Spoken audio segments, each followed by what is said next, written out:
Good evening, everyone, and welcome to Floyd Dobb Field here on the campus of Milledgeville High School. The K&K show is back. Kyle Leach, joined by Kurt Folk. Good Happy evening, to have everybody. you along here, Kurt. Yep. Yeah.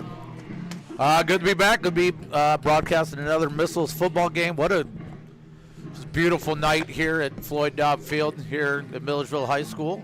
Looking for a good contest here against two undefeated 5-0 football teams. I don't know about you. I've been antsy all day, kind of like last week at West Carroll. We played an undefeated West Carroll team last week, but this one's even bigger. The trophy's on the line, the Battle of the Blacktop. I know the state rankings, everyone's got different rankings. I kind of go by Kyle Kampmeyer's or the View from the West. They put their together. They got Milledgeville number 1, Polo number 2. So it's number 1 versus number 2. It's the Battle of the Blacktop, and it's a beautiful night here at Floyd Dobb Field. Kurt, what more can you ask for? Yeah, for sure. If you're not here, I don't know what you're doing. If you're not listening to us, I don't know what you're doing. High school football at its finest, rivalry game, trophy on the line. Milledgeville took the trophy last year, so we're still holding it. Unfortunately, Polo kind of got us when it counted last year, though, really. Yeah, they got the last laugh of the season, yes. So maybe some revenge here again for the Missiles here in the regular season here. But, man, just what a beautiful night. Field looking gorgeous, beautiful as ever. I'm with you, Kyle. Just anytime I sat down today, my left leg was moving.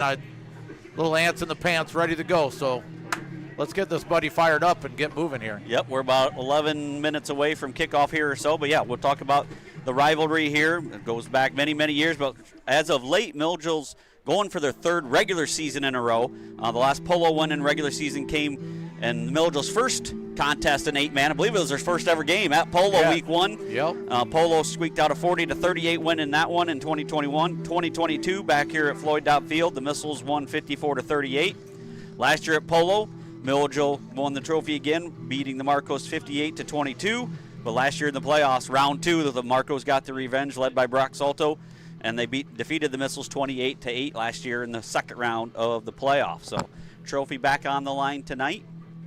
And what says a lot about both of these programs, Polo's been at the top of 8-man ever since they've joined the league. Milledgeville's been up there too. They haven't had the postseason success that Polo has had yet. But just says something about the two programs last year. The Polo Milledgeville both lose all-state players, quarterbacks, kind of guys that have done everything for 3+ years, Brock Salto and Connor Nye. But here they are, 5-0, both of them ranked 1 and 2, Kurt. Yeah, Brock kind of talked about this before, but Brock, Salto, and Connor Nye were just those kids that I'm sure opposing coaches were always like, they're still here. Like, weren't they, just from the moment they were given the go on the varsity level, they were impact players. And you think we're losing all-state players here, but both teams have responded and in some ways possibly looking even better, playing as a team. More people stepping in at different roles, especially in the case for the Missiles here, I would say. But again, they're both coming in at 5-0, sitting pretty at the top of. I have them at 1 and 2, I would say, in the 8-man rankings here. Yep, Ridgewood, Amboy, the other two that you could throw up in there. Those seem to be maybe the cream of the crop, and then there's about 5 through 10 is kind of muddled. Some good teams in there going to sort themselves out, but these two have been premier programs since they've gone to 8-man. Just talk about two staffs. We've talked about our staff a lot, but Coach Alston with Matt Scholl, Cliff Bardell, Jeff Barger, Tyler Meridian, Jesse Culbertson, Jalen Biggett. I mean, they're always one of the most disciplined, sound teams, well-coached teams around. Yeah, I think Polo, what speaks volumes to their coaching staff is coming back and getting that victory in the playoffs. We more or less went up there and took it to them last year at Polo on their home turf, and then they had to come here in the playoff game. I think that the way they responded speaks to their coaching staff, having them ready. That's not saying that our coaching staff didn't have our kids ready, but just to give Polo's coaching staff and their kids some credit to come back after more or less taking a beating on their own home field in the regular season, to come back and then bring it to us in that playoff game shows just the preparedness that this staff always has their kids. Our staff is up there as well, too. Yeah, absolutely. It's always a battle between these two, and that's going to be a talking point. I know everybody wants to win this game, but whoever doesn't win this game tonight, it's not the end of them. No. Like I said, either of those teams, whoever takes this loss is going to use that just for fuel for the fire going even further. So I said almost a win-win situation. You're either going to be extremely fired up, motivated, you're 6-0, or you're going to be extremely fired up, ready to go because you just had your first loss of the year. I was, like kind of thinking pre-notes here to myself, sitting at my house before we came up here, just thinking the same exact thing. This game is not the end of the season for either of these two teams, but it's a big one. It's an important one. They both want it. We're not saying they both don't want it, but also you got to kind of go in maybe afterwards, whichever team. One of them's going to walk home with a 1 in their loss column after tonight. Whatever team's got to know that, hey, keep working. These games matter for your ranking and your placement, but it's all about how you finish, too. So it's not the end of the season if you lose this game tonight. Yep, both these teams, like I said, they're going to find out a lot. We are going to find out. Coaching, the kids are going to find out a lot about themselves tonight. Yep. Because neither team, let's face it, haven't been tested a lot. Milledgeville maybe has the best win at West Carroll last week. Polo, week 2, they beat South Beloit 44-8 pretty handily. That's a 4-1 team. That's each team's best win so far. So, like I said, that's been a little tough to judge, but after today, both teams will have a better feel of just how good they are. Yeah, so if we go back to our West Carroll game last week, there were several people as we kind of came down out of their press box over there doing the game last week that made comments like, well, I guess we know where we stand. I saw West Carroll's coach said in the paper that our kids got to feel what a premier 8-man football program does and can do. So, West Carroll's still sitting good at 4-1. Like you said, South Beloit's a pretty solid team, also at 4-1. But either, fact of the matter is we beat West Carroll 44-0 last year. So while West Carroll didn't quit, while West Carroll gave us some scares here and there, our toughest games, it was still a 44-0 outcome. Polo, same boat, just not really tested yet. So it could be interesting. Could see, hopefully first game where these kids are going to be asked to play 4 quarters potentially. So might come down to some resolve and some conditioning too. Yeah, it's going to be the unstoppable offense against the one you can't move or score on. And this one is the talking points. Both got good offenses, but Milledgeville coming in, leading the 8-man at 65.6 points per game. Polo leading 8-man in defense, allowing 2.8 points per game, giving up 14 points all year. Missiles themselves have only given up, I'm not sure, they were averaging only 8 points that they've allowed per game. So, like I said, both teams, and Polo is averaging 51.6. Like I said, every team, both these teams have had running clocks in all 5 games here so far. And we do not expect that here tonight. No, I don't think you can expect running clock tonight. Like we said, just 2 premier 8-man programs going at it here. I'm excited to just see. I'm excited to see where, as a Milledgeville Missile employee and fan and alumni, I'm excited to see what our boys actually have.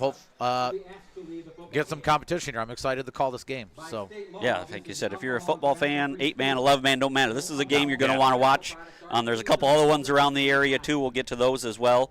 Other 8-man games going on tonight: Orangeville at Kirkland Hiawatha, South Beloit at Alden Hebron, West Carroll at Rockford Christian Life, River Ridge at AFC, Amboy at Flanagan, Scioto West Prairie at Ridgewood, Peoria Heights at Galva, Bushnell-Prairie City at West Central, Unity Christian at Milford Cissna Park, Pawnee at Oblong, and St. Anne at Blue Ridge. And then in the NUIC, the gauntlet continues. Dakota at Morrison, Stockton at Forreston, Fulton at Galena, Westmont at EPC, and Dupec at Lena Winslow. There's several of those matchups are big matchups there, but the top one there, Curtis, Dupec 5-0 at Lee Wynn 5-0. That's what, so football fan, if you're a football fan, throw us on the TV or your computer and maybe fire up your radio or whatever you got to listen to that Dupec Lee Wynn game. Eastland Pearl City looking to become playoff eligible tonight. That'll be big for them. That'll be huge for that program to kind of return themselves to the playoffs there. The other 2 games, Fulton at Galena 2-3, at 3-2 Galena, both fighting the drive for 5 in that conference. Pretty much. And same with Coach Downey up in Stockton. They're sitting at 2-3, at Forreston 1-4. I'm not sure the last time a Forreston team's been 1-4. It's probably not too familiar territory for a Forreston football program right now, but Coach Downey takes his Stockton team over there tonight, looking to even out their season, give themselves a chance to make themselves playoff eligible as they end their season.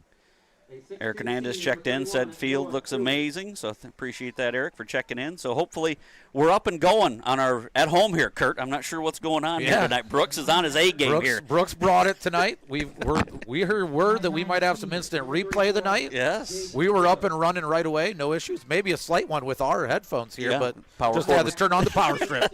Sometimes you just got to power stuff on. We get up a level. I think we're going to stay here the rest of the year here, Curtis. A little better view from above here, too. This is a great view.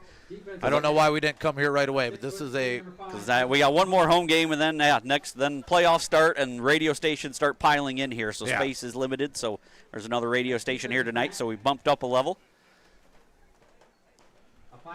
And we can see both directions here. Majority of the end zone both directions without having the sticker head out the window too far. So you can check some highlights. Greg Armstrong he runs the View from the West pod with him and Mitch. Turn into that weekly every Tuesday, and then they do an instant react show at night. You can tune in later tonight on YouTube or the next day and listen to it. It's a must listen to. But Greg will be here on the sidelines for Channel 8 News, the Score Squad, here with highlights. I think he's starting Sterling Geneseo, so watch the score there tonight for highlights of this game as well. As we'll go over starting lineups here first for the Polo Marcos.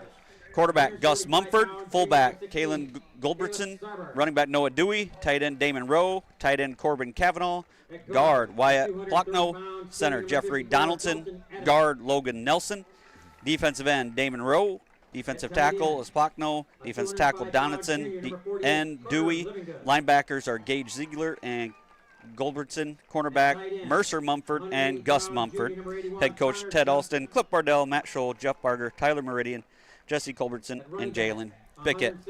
Now for the Missiles, quarterback Kyson Francis, a 5'10", 155-pound freshman. Running back Spencer Nye, 5'5", 160-pound junior. Fullback Micah Tom Smith, a 5'11", 180-pound senior. Tight end Connor Johnson, a 6', 180-pound junior. Carter Livingood at the other end, 6', 205-pound junior.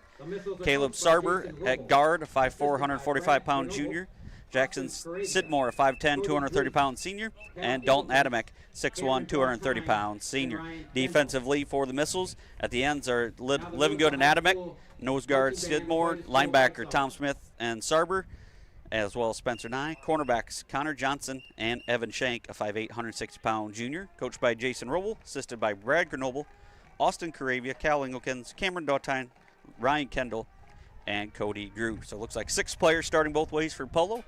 7 for the Missiles. Kurt is the fight song, and then we're going to have the national anthem here, and we're going to get ready to roll. It's about time. It's about time. Yeah, let's get going here, guys. All right, we're going to take a quick timeout. We'll be back for the kickoff. The Missiles and the Marcos live from Floyd Dobb Field.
All right, welcome back here to Floyd Dobb Field. Kyle Lee, joined by Kurt Volk.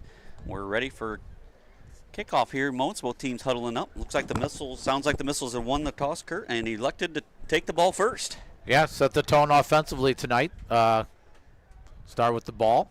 Kind of the talk all year. We'll have to see whether we get a chance to return anything or not, but either way, set the tone with our offense. If you look at kind of some of the matchups on our line, Caleb Sarber, smaller than their defensive line, but at the same time, that kid's got a lot of heart and a lot of strength. So, yes, be an interesting matchup all around. Yep, so we get to see the matchup we wanted to see right away on the field here, Kurt, as the Marcos will kick off to the Missiles. Going from left to right on your TV screen, west to east. A little bit of a slight breeze, but I don't think enough to. Shouldn't affect much in terms of throwing or anything like that. I don't really know that there's going to be much of a which end you're defending game here, you know, if you want to be going a certain way in the second or fourth quarters here. So kicking off for the Marcos will be Noah Dewey. So Noah Dewey will be back. For the Missiles, Micah Tom Smith. The Marcos did elect to defend our west end zone here. Noah Dewey to kick. Micah Tom Smith back deep. I'd be surprised if they kick it to him, but they could. I'm sure they've got a good coverage team here at Polo as well. So trust your coverage here. As we are underway. Instruction from Coach Alston here. Battle of the Blacktop here. Picking who he's going to kick it to. Dewey kicks it and right to 33. Right to Blake Wooden. Nice job by the freshman following on that. Looks like, if you're watching tonight too, looks like Connor Johnson has got a new number on tonight. He's sporting 81.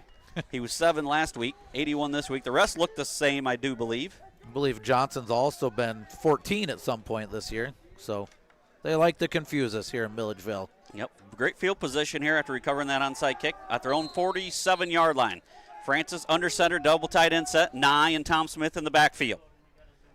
Francis gonna hand it to Tom Smith. Boy, he's met right at the line of scrimmage. Great push there by the Marcos. The first one in there was 75. Plockno, loss of 2. Yeah, Plockno in there to blow that up right away, and then the linebacker, number 82, Goldbranson in there to clean it up.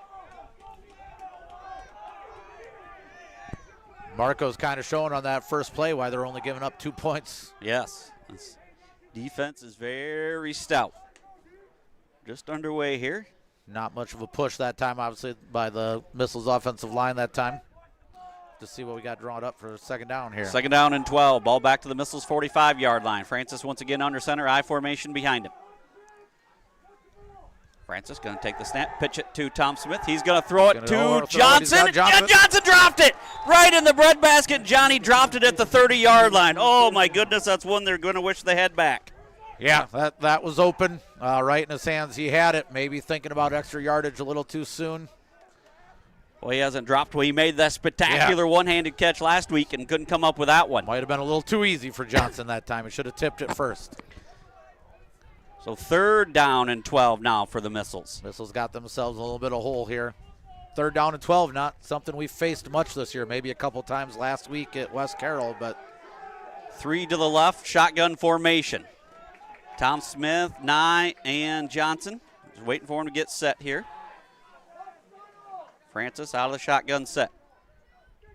Takes a snap, looks left. Gonna air it out deep, looking for Johnson. Overshot him, pass falls incomplete. Boy, and the Marcos get a big stop, 3 and out here for, I'm guessing, Coach Roll with the Missiles will punt here. Yeah, punt team headed out. Good first possession there by the Marcos defense. Johnson again might have had a step on him there, a little overthrown there by Kyson.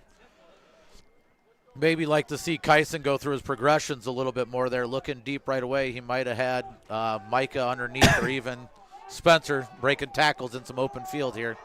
So 4th and 12 for the Missiles. Adamek back to punt. Mumford back to receive for the Marcos. Big 3 and out. And not going to have motion here on the Missiles, I do believe. First penalty of the game for the Missiles. Missiles trying to get downfield a little too quick there.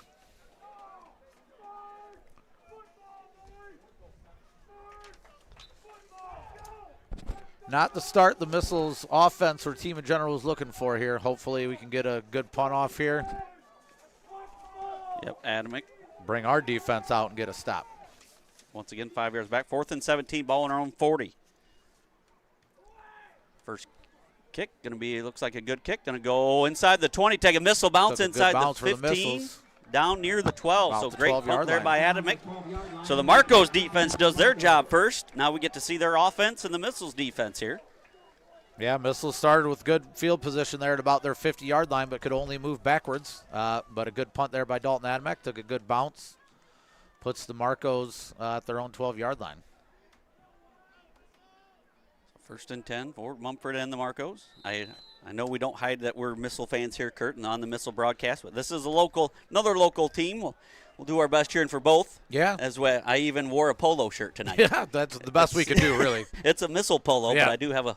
So, yeah, that's going to hand it off. Right side. Dewey Dalton going to be Adams, tackled in the gobble backfield him by up. Adamick. So their first play goes for a loss, about 2 or 3 Yeah. as well. Similar starts there for both offensive teams. Trying to start it off with some run, establish that run early, but defense doing their job. Dalton Adamick, nice job shedding that block a little bit, able to get his left arm out there and hold on tight and throw him down. Loss of about 3, pretty close to it. Second down and 13, ball looks to be about on the 9-yard line. Marcos on defense. We're deploying a 4-person line. Missiles go with their pretty standard 3. Mumford under center, 2 backs. Sarber's going to drop down on the line now. And going to have motion, false start. So Good. both teams Both starting out very teams. similar here so far, Kurt. Said a little Yeah. jitters. I think this can be attributed to what this game means to both these teams. Every year they face each other. A little antsy. Second down. And 17. Second down, 17, 18 just about. Long 17, a short 18, however you want to call it there. Mumford and checking in on offense is Bill Lowry for the Marcos. Runs in with Mumford.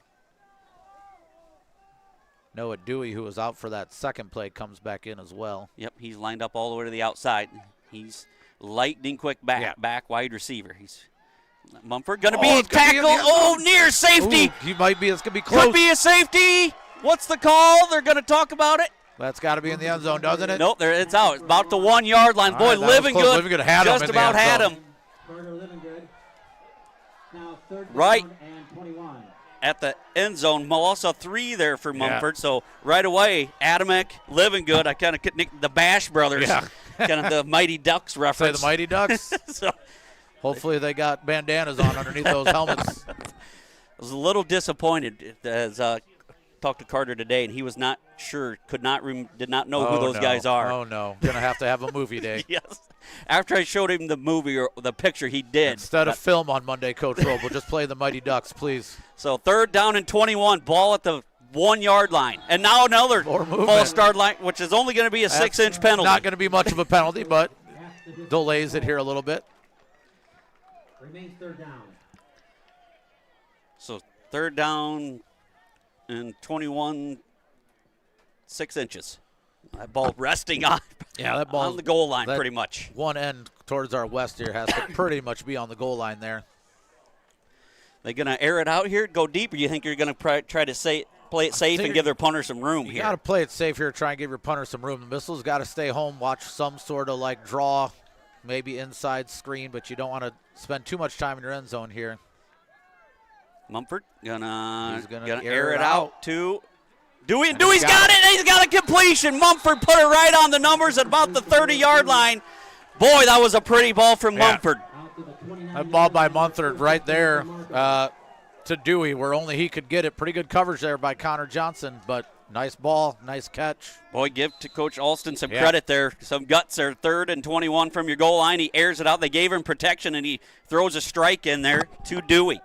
First and 10 for the Marcos. Ball on the 29-yard line. Their own 29. They pretty much only had Dewey one option there out on that route, so it was all or none there. Yeah, they did max protection. And That time Dalton can't hold 34. on, but pursued well by Carter Livingood on the backside, helped out by Evan Schenk.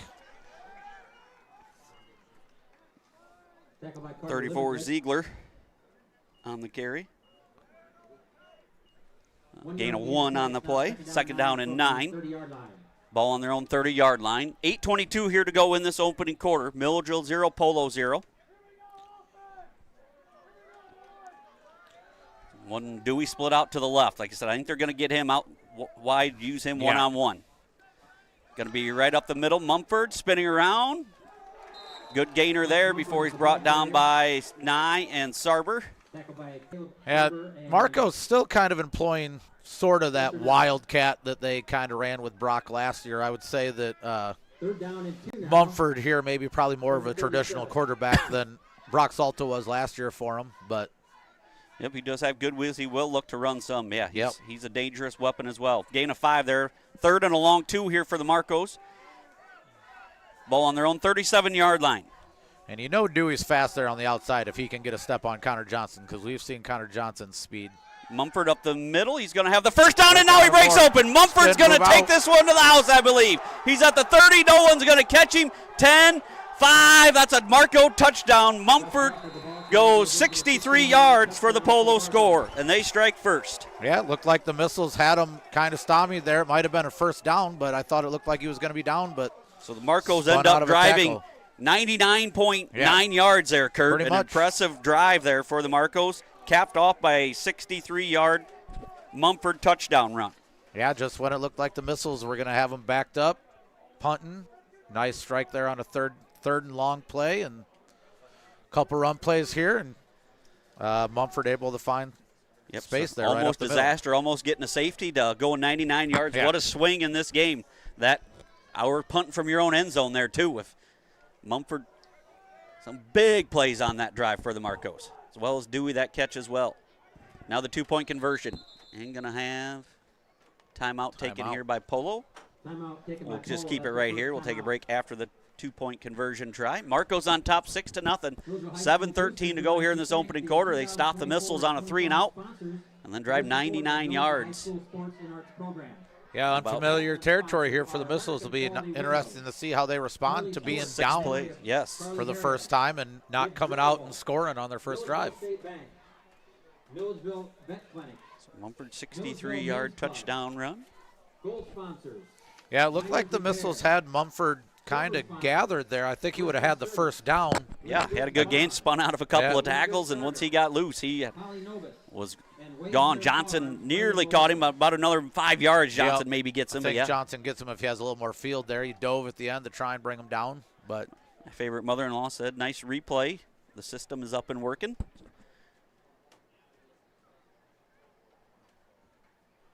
Yep, the Marcos strike first here at Milledgeville, just like they did in the playoffs last year, Kurt. They stopped us the first drive, and they come out and score. So see if the Missiles can answer this. Last year they did not in the playoffs. No. Missiles going to have to show some mental toughness here, show some growth potentially too. So here's the 2-point try. Mumford looks like going to be out of shotgun set. Ziegler off to his right. Gonna fake it to Ziegler, gonna roll. He's got a man open, and it's good to Mercer. Mumford, 2-point conversion, good. 7:13 here to go in the opening quarter. Polo 8, Milledgeville 0. We'll be back on the Missile Sports Network.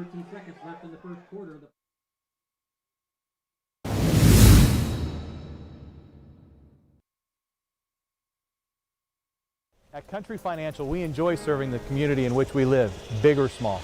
I love living in the Blandonsville area. It's where I grew up, went to school, and decided to raise my family.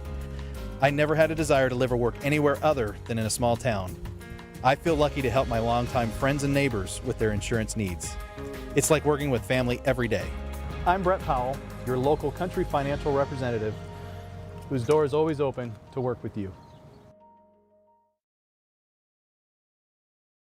Looking for top-notch local computer sales and repair services? Call Adams Experts in Quincy at 217-214-3423 for fast, friendly, and affordable assistance. We make technology work. That's Adams Experts, your go-to when your computer goes down. Welcome back here to Floyd Dobb Field. As the Marcos drive 99 yards. They're receiving the ball about, their own 11 or 12. Got backed up to the goal line. And a big strike on 3rd and 21 to Dewey. And then Mumford goes 63 yards right up the middle for a touchdown. If you think about it, the Marcos made their big play when they needed one, and the Missiles kind of dropped their big play when they needed one. This one's going to be loose. Loose. Oh, Polo might have come up with that. Come up with it. Missiles had a couple chances. It is That went loose. Their by. Promenchenko was up there, got past Wooden. Oh, but the Missiles do come away with it. Missiles get a break there. That ball went past Parker Saunders. Then it kind of bounced around on Jaden Promenchenko there.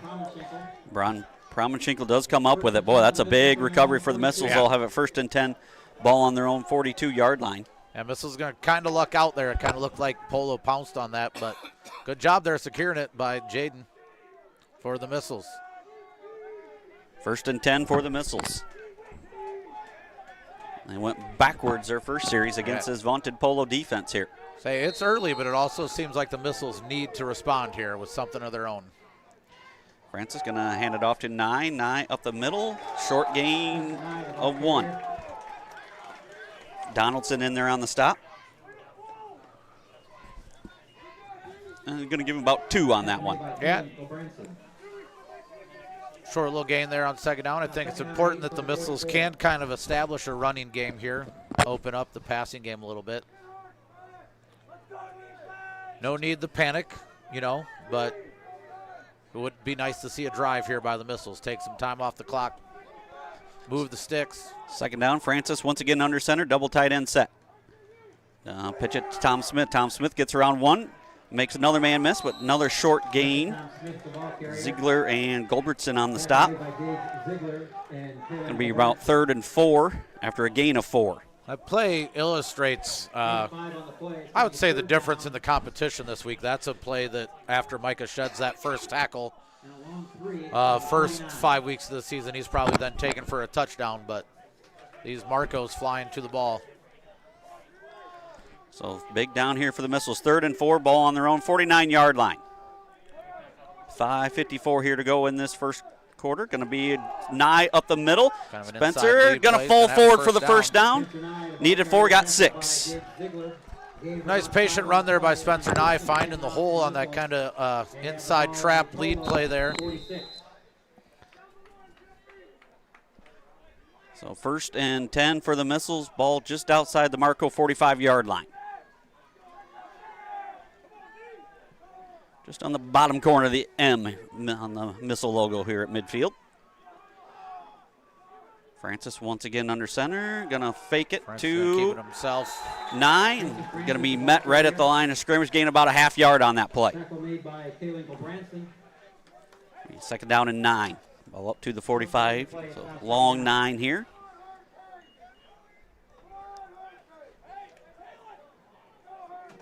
It's one thing with still Evan Shank not being in at quarterback yet, as Kyson has done well throwing the ball, but not quite the running threat Evan is. Nope. 2nd down and 9. Even showed a little hesitation there by Kyson hitting that hole. Under center, fakes it to 9, now gets it to Tom Smith, and nice open field tackle there by Mumford. Again, another situation. Micah hit that hole hard. It looked open in previous weeks. That's probably a touchdown, but nice tackle there. Was that Mercer Mumford? Yes. Number 1? Oh, that was 5. That was Gus. Sorry, yep. Gus. Yep. Gus and Mercer's the other cornerback here. But, yeah, nice open field tackle there. 3rd and 5 for the Missiles. Ball on the Marco 41-yard line. You got to think it's probably 4 down territory here now, Kurt. Yep. Across midfield. I don't think we're punting here. Shotgun formation, 2 to the right, 1 to the left. A little confusion on the lineup here for the Missiles. Johnson now set. Kyson's got everybody where he wants them. Good snap. Kyson looks to air it out, looking for Living Good, and he dropped it! Boy, another drop. Another opportunity for the Missiles dropped. He had them. Down at the 5-yard line. That's something we haven't seen the Missiles do all year, is put the ball on the ground here, Kurt. And Francis throws another beautiful pass, dropped it into Living Good, and he couldn't come up with it. Maybe a little bit over kind of over the shoulder a little. Wasn't going to be an easy catch, but a catch that catchable ball that we seem to be making usually. Nice ball there by Kyson. Showed patience there, waiting for that to open up. Where I said in that first pass, the one to Johnson, I thought he only looked at him and did a nice job kind of going through his progressions there. 4th and 5 for the Missiles. I formation. Francis under center. Drops back to pass. Going to swing it out, and it's batted down by 75, and the Marcos are going to get another stop on downs. Clockno almost intercepted that one. They were all over that play. Yep. That play did not fool the Marcos at all. Nice play there by big number 75, Wyatt Plockno. 6'3", 250-pound junior. So another big defensive stop here for the Marcos. They take over 1st and 10, ball on their own 40-yard line. Just one first down that series for the Missiles, but story so far, missed opportunities, Kurt. Twice we've gotten behind their defense and we dropped a pass. Yep. Missiles should have been in the red zone twice now, but kind of kept it near midfield here. Gotta make the plays on the field. Yep. Got to make the plays. 2 to the right. Mumford goes in motion, and the quarterback nearly lost it, but now going to fight forward, gets back to the line of scrimmage. Maybe gain about a half yard. We'll give him 1 on the play there. But he avoided disaster, did Gus there. That was almost disaster, and good for the Missiles, but good job there corralling it by Gus Mumford there, getting a couple yards for the Marcos there on first down. 2nd down and 9 now. I think there was a situation there where Dalton saw that ball in the air and also maybe went after it instead of just making the tackle too. Or maybe if you just come in and make that tackle, maybe he does end up losing that ball. So 3:18 and counting here, first quarter, 8-0 Polo on top. Mumford shotgun formation, Ziegler off to his right. Drop back to pass. He's going to have him. And he's got Dewey, and Johnson batted it down. In there. Nice play there. And Dewey's going to get a flag for throwing Johnson down after the play. Little extracurricular. Johnson, nice job there getting that hand in. That almost looked like the catch he made last week. Was hoping he was going to tip it up to himself again. Yeah, just not a smart play there. Johnson, like you said, just reached, and Dewey had him beat there, got behind him, but Johnson reached up, tipped it away, but then Dewey threw him down after the play was over. Coach Grenoble, ever the gentleman there, picking up the flag for that official, giving it to him. Yeah, and again, we talked about it a lot last week at that West Carroll game, but can't add on to a play that already was a dead play by doing something like that. And it was pretty obvious after the play had been blown dead. 7-yard line now, where it's 3rd down for the Marcos. About 15-yard penalty, going to back him up to about 3rd and 22. But, yeah, they converted a 3rd and 21 the last time. So familiar territory with Dewey out there, it's not a distance they can't convert. Mumford shotgun formation, 2 split out to his right. Mumford going to drop back to pass, has time, going to throw it to 1, and going to be caught or intercepted. They're going to say Mumford came away with it. They're going to say white ball. Ooh. And he does. Mumford just outworked Shank for that ball, and another big completion on 3rd and 22 for the Marcos. These are the stops Missiles got to make. We were there. They gain about 28 on that play. Good coverage by Evan Shank again. Just Mumford able to come in and rip it away. A little bit of dual possession there for a while. They both had it.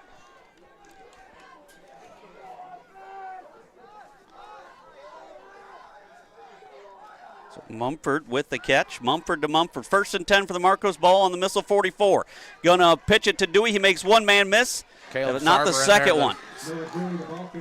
Caleb Sarver's in there to grab his leg, and then Evan Shank cleaned it up with a pretty nice hit there. Evans maybe a little fired up about that last one. Yeah, he was in position, had it almost a jump ball initially, but when they rolled down, Mumford came away with it. Yeah, there was a battle there on the ground. It's almost a official's decision there at one point, what they saw. 8-0 Stockton on top over Forston. First quarter there. Thanks, Mike, for that message. But 2nd and 11 for the Marcos. Ball back into Missile territory at the 45-yard line. Big play after big play so far in the game for the Marcos. They're taking advantage of them. The Missiles are not. Mumford going to keep it up the middle. And another good gain. Mumford. Looks like he's a tough runner inside there. He got 5. Kind of a tall, lanky kid, but showing now a couple times that he's going to keep his feet moving and gain positive yards for the Marcos. So 3rd down and 5 here for the Marcos. Ball on the Missile 39-yard line. Once down to minute 30 here in this opening quarter. You got to think Coach Alston's thinking 4-down territory here too, Kurt. Yeah, I don't think we'll see too many punts unless it's a strategic play or you're on the opposite end of your 50 here. 3rd down and 5. Mumford under center. Goldbranson and Dewey in the backfield. Mumford gonna pitch it to Dewey. He makes a first man miss. Runs over another one. Finally tackled by Shank, but he's gonna have a first down. Pick up about 7. Dewey able to shed Spencer Nye there. Kind of another situation where Dalton was there in the backfield initially, but good run there by Dewey. First and 10 for the Marcos. Ball at the 38 of the Missiles. Or check that, 33-yard line of the Missiles. Adamick couldn't get it, but almost did his job, though. Turned him inside there. Expecting help, but yeah, Dewey with a tough run there. First and 10 for the Marcos. Mumford, shotgun formation. Ziegler to his left. Mumford going to keep it up the middle, and boy, that's a big hole there off the left side before he's timely tackled by Livingood. Followed his fullback right through that hole there, Kurt. Nothing but room there created. That's Marcos owning the line of scrimmage here so far in this one. Winning that battle up front so far. Second down and 2, ball on the Missile 25-yard line. So that's going to do it here for the first quarter. After 1 quarter of play, Polo 8, Milledgeville 0. We'll be back on the Missile Sports Network after this quick timeout.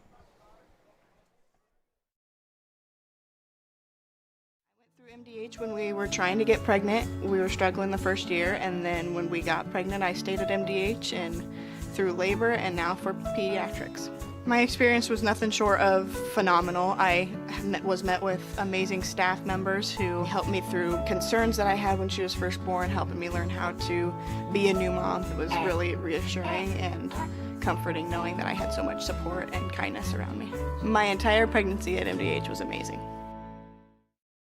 The watering hole in downtown Augusta is open and says good luck all area teams this season.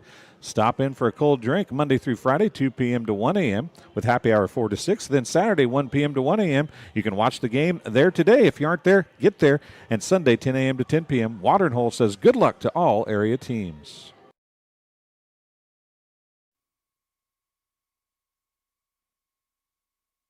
Welcome back to Floyd Dobb Field after 1 quarter. Polo 8, and they're driving here, Kurt. Trying to go up 2 scores. Is missed opportunities for the Missiles, and opportunities taken. 2 big third and over 20 yards converted both times by the Marcos here, Kurt.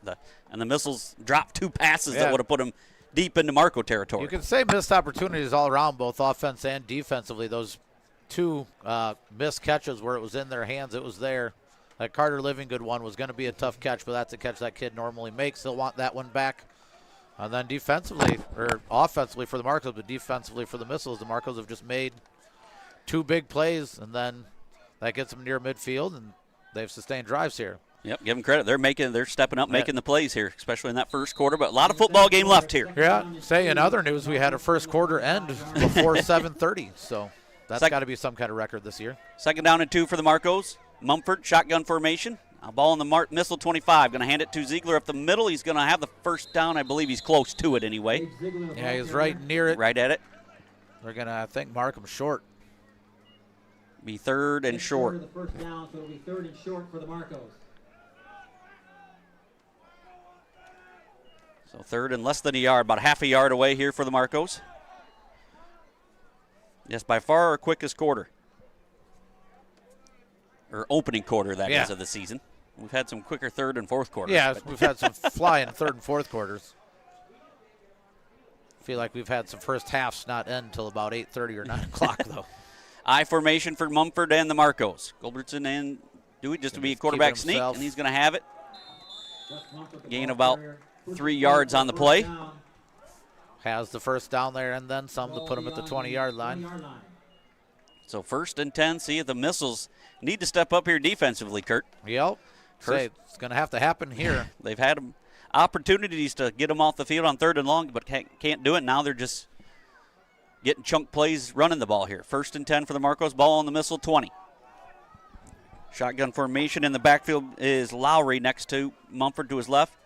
Dewey split out to the right. Gonna hand it to Lowry, and he's met in the backfield there by Adamick. Lowry, the ball carrier, tackled by Dalton Adamick. No gain on that play. No gain on play. It's now 2nd down. Good play there by Dalton Adamick. Seeing it, reading it, and making the tackle. Looking at the roster side by side, it's pretty obvious that Polo has the advantage on potentially being able to run in fresh people, and you can kind of see that. We've had several guys already carry the ball. Yeah. Four different Marcos have carried. Definitely a luxury in 8-man football if you have over 30 people on your roster. Mumford going to hand to Lowry again. He's got some room off the right side. Lowry on the carry. Gain of about 3 there. Bring up 3rd and 7. Colton Adamek and Micah Tom Smith. It'll be 3rd and 7. Ball on the Missile 17-yard line. 9:55 here to go in quarter number 2. Now 3rd down. Polo 8, Milledgeville 0. 2 big plays here for the Missiles. If you can hold them to a short gain here on 3rd down or maybe even a loss and put them in a 4th down situation, get our offense back on the field. Ball control offense. They've had control of the ball pretty much throughout the whole first quarter and start the second. Mumford under center. 2 backs in the backfield. Mumford just going to keep it and met after a short gain. Good job holding up the pile that time by the Missiles, not allowing them to push forward that time. So got what we wanted there, like maybe a gain of 1 yard. Yep, be about 4th and 6. Ball on the 16-yard line of the Missiles. Big play here for the Missiles defense. So we approach 9 minutes to go here in this opening quarter. Coach Alston has dialed up here for the Marcos. Ziegler runs back in with Mumford. Off comes Goldbertson. Again, another exchange here by the Marcos. You can't discredit like how important that is, to be able to run fresh guys in and not lose much. Yep, Ziegler off to the left of Mumford, shotgun formation. Looking at Dewey out here. Went hard count. We might have got us the jump. And they did. The Missiles jumped. Now it's going to bring it 4th and a lot more manageable. 4th and 1. It'll make it 4th down and 1. Showing some lack of discipline there. You got to know that's coming on that 4th down play in this territory. Much more manageable 4th down now for the Marcos. Missiles second penalty, but that's a big one. Now 4th and 1 for the Marcos. Ball on the 11-yard line. Marcos almost got to be thinking just Mumford right up the middle here. Yep. I would think so. Mumford, shotgun Dewey going to go in motion. Going to fake it to him. Mumford. He was met. Right at it, but I think he's going to have it. Going to be close again. Takes it down inside the 10-yard line where it'll be 1st and goal. He's going to have it. Give him 2. 1st and goal for the Marcos. Ball in just inside the Missile 10-yard line. So methodical drive here by the Marcos after converting another 3rd and long after the Dewey unsportsmanlike penalty. But Mumford to Mumford on a jump ball situation. And now they're knocking on the door of another score here. Just slowly but surely controlling the ball, controlling the clock, controlling the pace of this game are the Marcos. Mumford going to go off the left side, going to get near the 5. Yeah, every time he gets good yardage on that play there, Kurt. Gets about 4 there. Jackson Sidmore. It's now 2nd and goal. So 2nd and goal, ball on the 5-yard line. We're already down under 8 minutes already in this second quarter.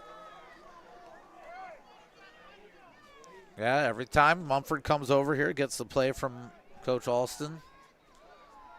They're using that play clock every 40 seconds of it that they're getting.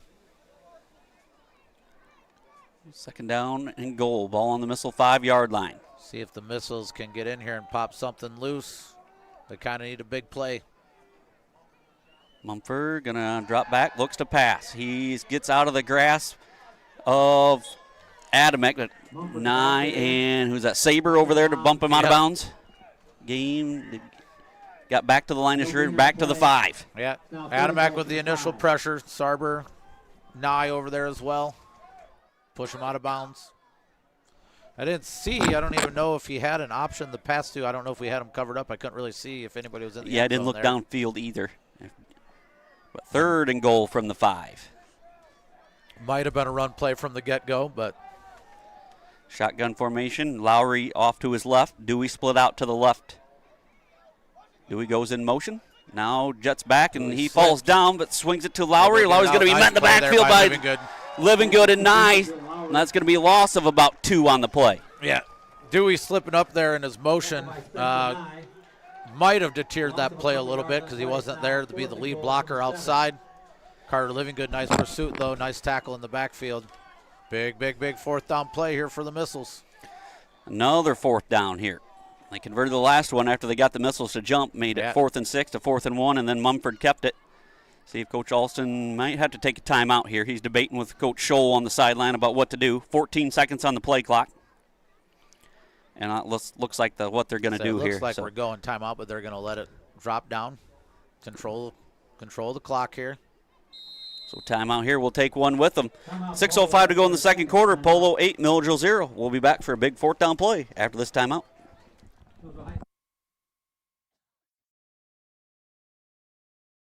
At Western Illinois University, Leathernecks don't just blend in. Our purple stands out. Our students are innovative, creative, and resilient. At WIU, there's limitless potential, with campuses in Macomb, the Quad Cities, and online.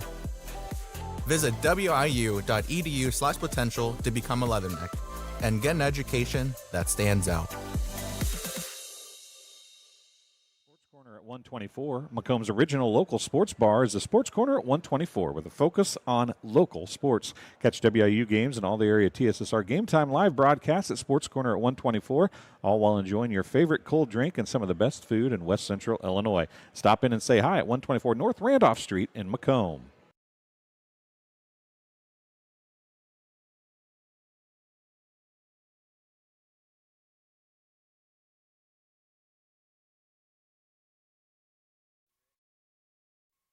Welcome back here to Milledgeville High School. Big fourth down here. Kurt, Missiles need to stop. Polo looking to go up 2 scores here. Yeah, big opportunity here for the Missiles to stop the Marcos from coming in. They got to watch for that kind of hard count going on 2, or maybe even just like a quick play where they go on first sound here. Yep. Something to catch them off guard. Shotgun formation. Ziegler with him. Mumford and Dewey split to the left. Mumford goes in motion. It's a long chase for Evan Shank. Now gonna throw it up, and it's through the hands of number 3, and the Missiles catch a break there. Yeah. Kind of 2 guys crossed almost. Dewey and him crossed, and Rowe couldn't come up with it.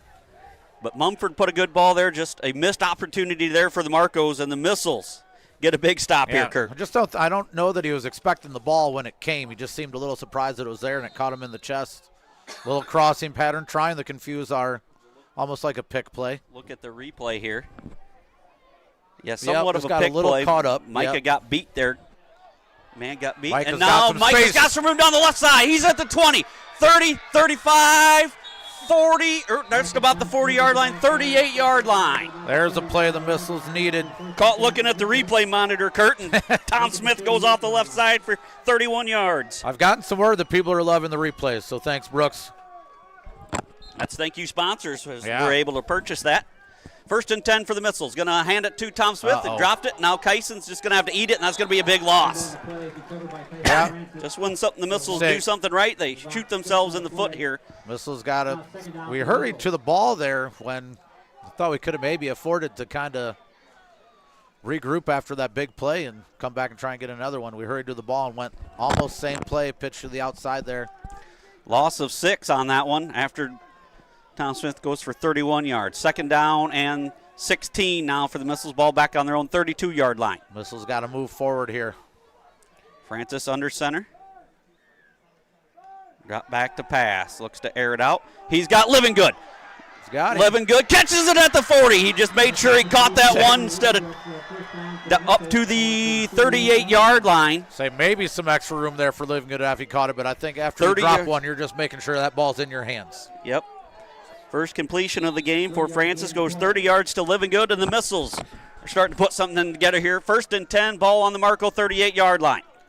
Coach Alston here on the sideline just urging his players to relax, settle down a little bit. I think the Missiles kind of need to do the same thing. Just play our game.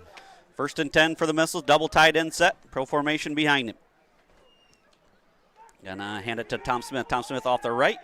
Met in the hold there by Ziegler. Now we got a penalty. Hold on the Missiles. On the Missiles. Holding on the Missiles. That's a big one. Again, some movement here by the Missiles forward, and then a penalty. 10-yard penalty. We'll make it 2nd down and 20. Was it just a short gain? Short gain, about 1 or 2 anyway for Tom Smith, but now 1st and 20 for the Missiles. Said 1 step forward, 2 steps back so far in this one, Kurt, for the Missiles. Yeah, Missiles got to cut out those mistakes. Francis under center. And drop back to pass. Gonna air it out, and that one off the mark, looking for Living Good. Yeah, a little pressure there in the backfield on Kyson. Kind of needed to rush that throw there. A little wide for Living Good. Second down and 20, ball on the Missiles 48-yard line. Yeah, who had the initial pressure? Did you see? I didn't see a number there, Kurt. Coming off the edge here, I think it was number 3 over here. Rowe. 6 foot, 295-pound defensive end. Junior. Second down and 20. Double tight end set. Francis once again under center. Nye and Tom Smith in the backfield. Francis gonna get Spencer Nye. Nye's got some room to run. Some room. Makes one miss. Runs over another one before he's tackled. Gain of about 11 there for Spencer Nye. Makes it third and somewhat manageable here, Kurt. Yeah, Spencer Nye, nice job. Nice job up front with a little bit of room there, a little bit of a hole. At least get us back across our original line of scrimmage. Down under 4 minutes to go in this second quarter. 2 plays here, under 4 minutes left. Relax and make our plays, Missiles. Relax and make your plays. 3rd and 9. Ball on the Marco 37-yard line.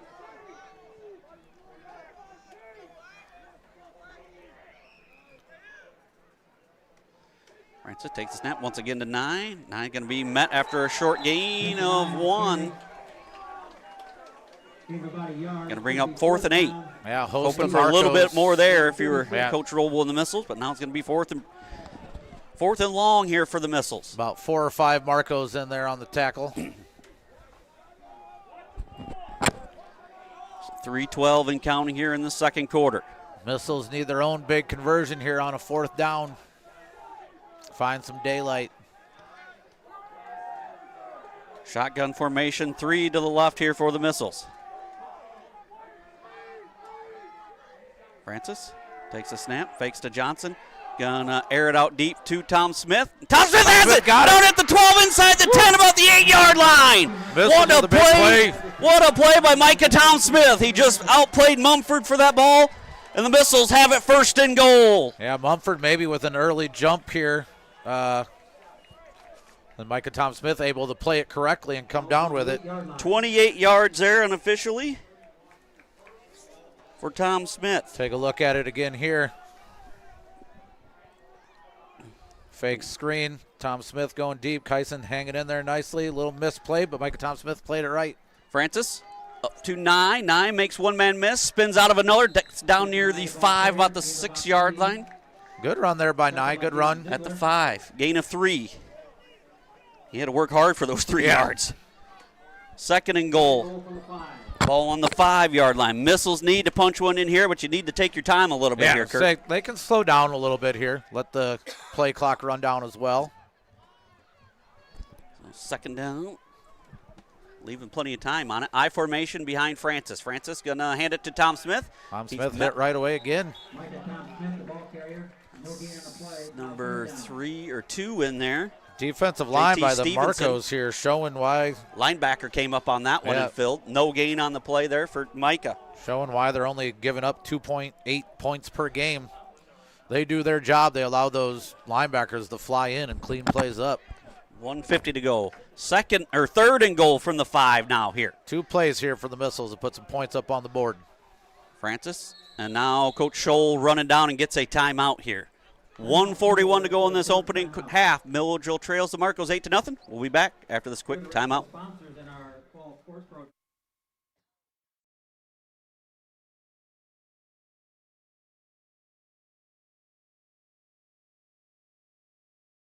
I see acute injuries on the field. I see ankle sprains. I see ACL knee injuries, as well as in the clinic. It's very rewarding to see them do their event.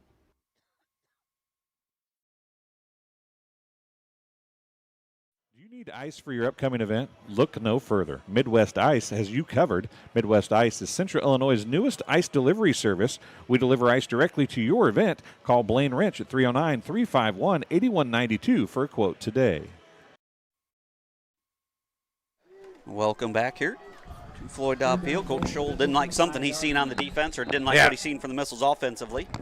Needed to discuss something there. Coach Scholl, good sprint down the sideline to get that timeout.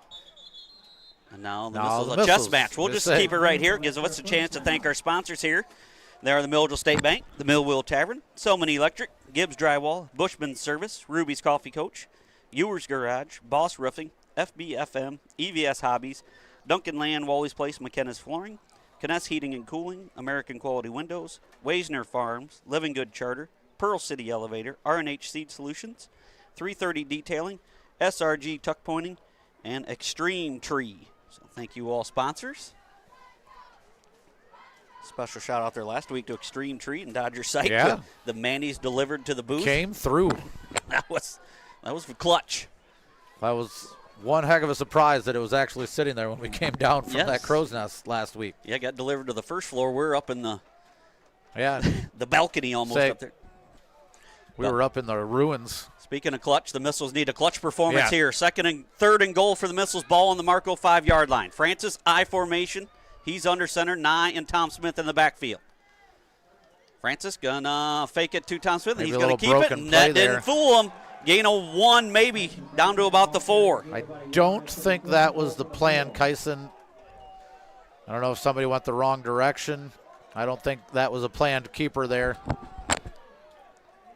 Not what you want coming out of a timeout. Say, if that was a planned keeper, Kyson's just got to hit that a little bit harder, but his reaction to... Coach Robles going to do the same thing here and let a play clock go all the way down and maybe call another timeout here. We'll see. He's going to send in the play. You got him. Doesn't hurt to talk it over here. They don't.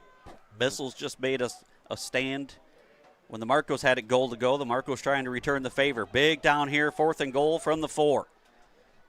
Looks like that's what Coach Roble and the Missiles are going to do. With that, we'll step out, and we'll be right back after another short timeout.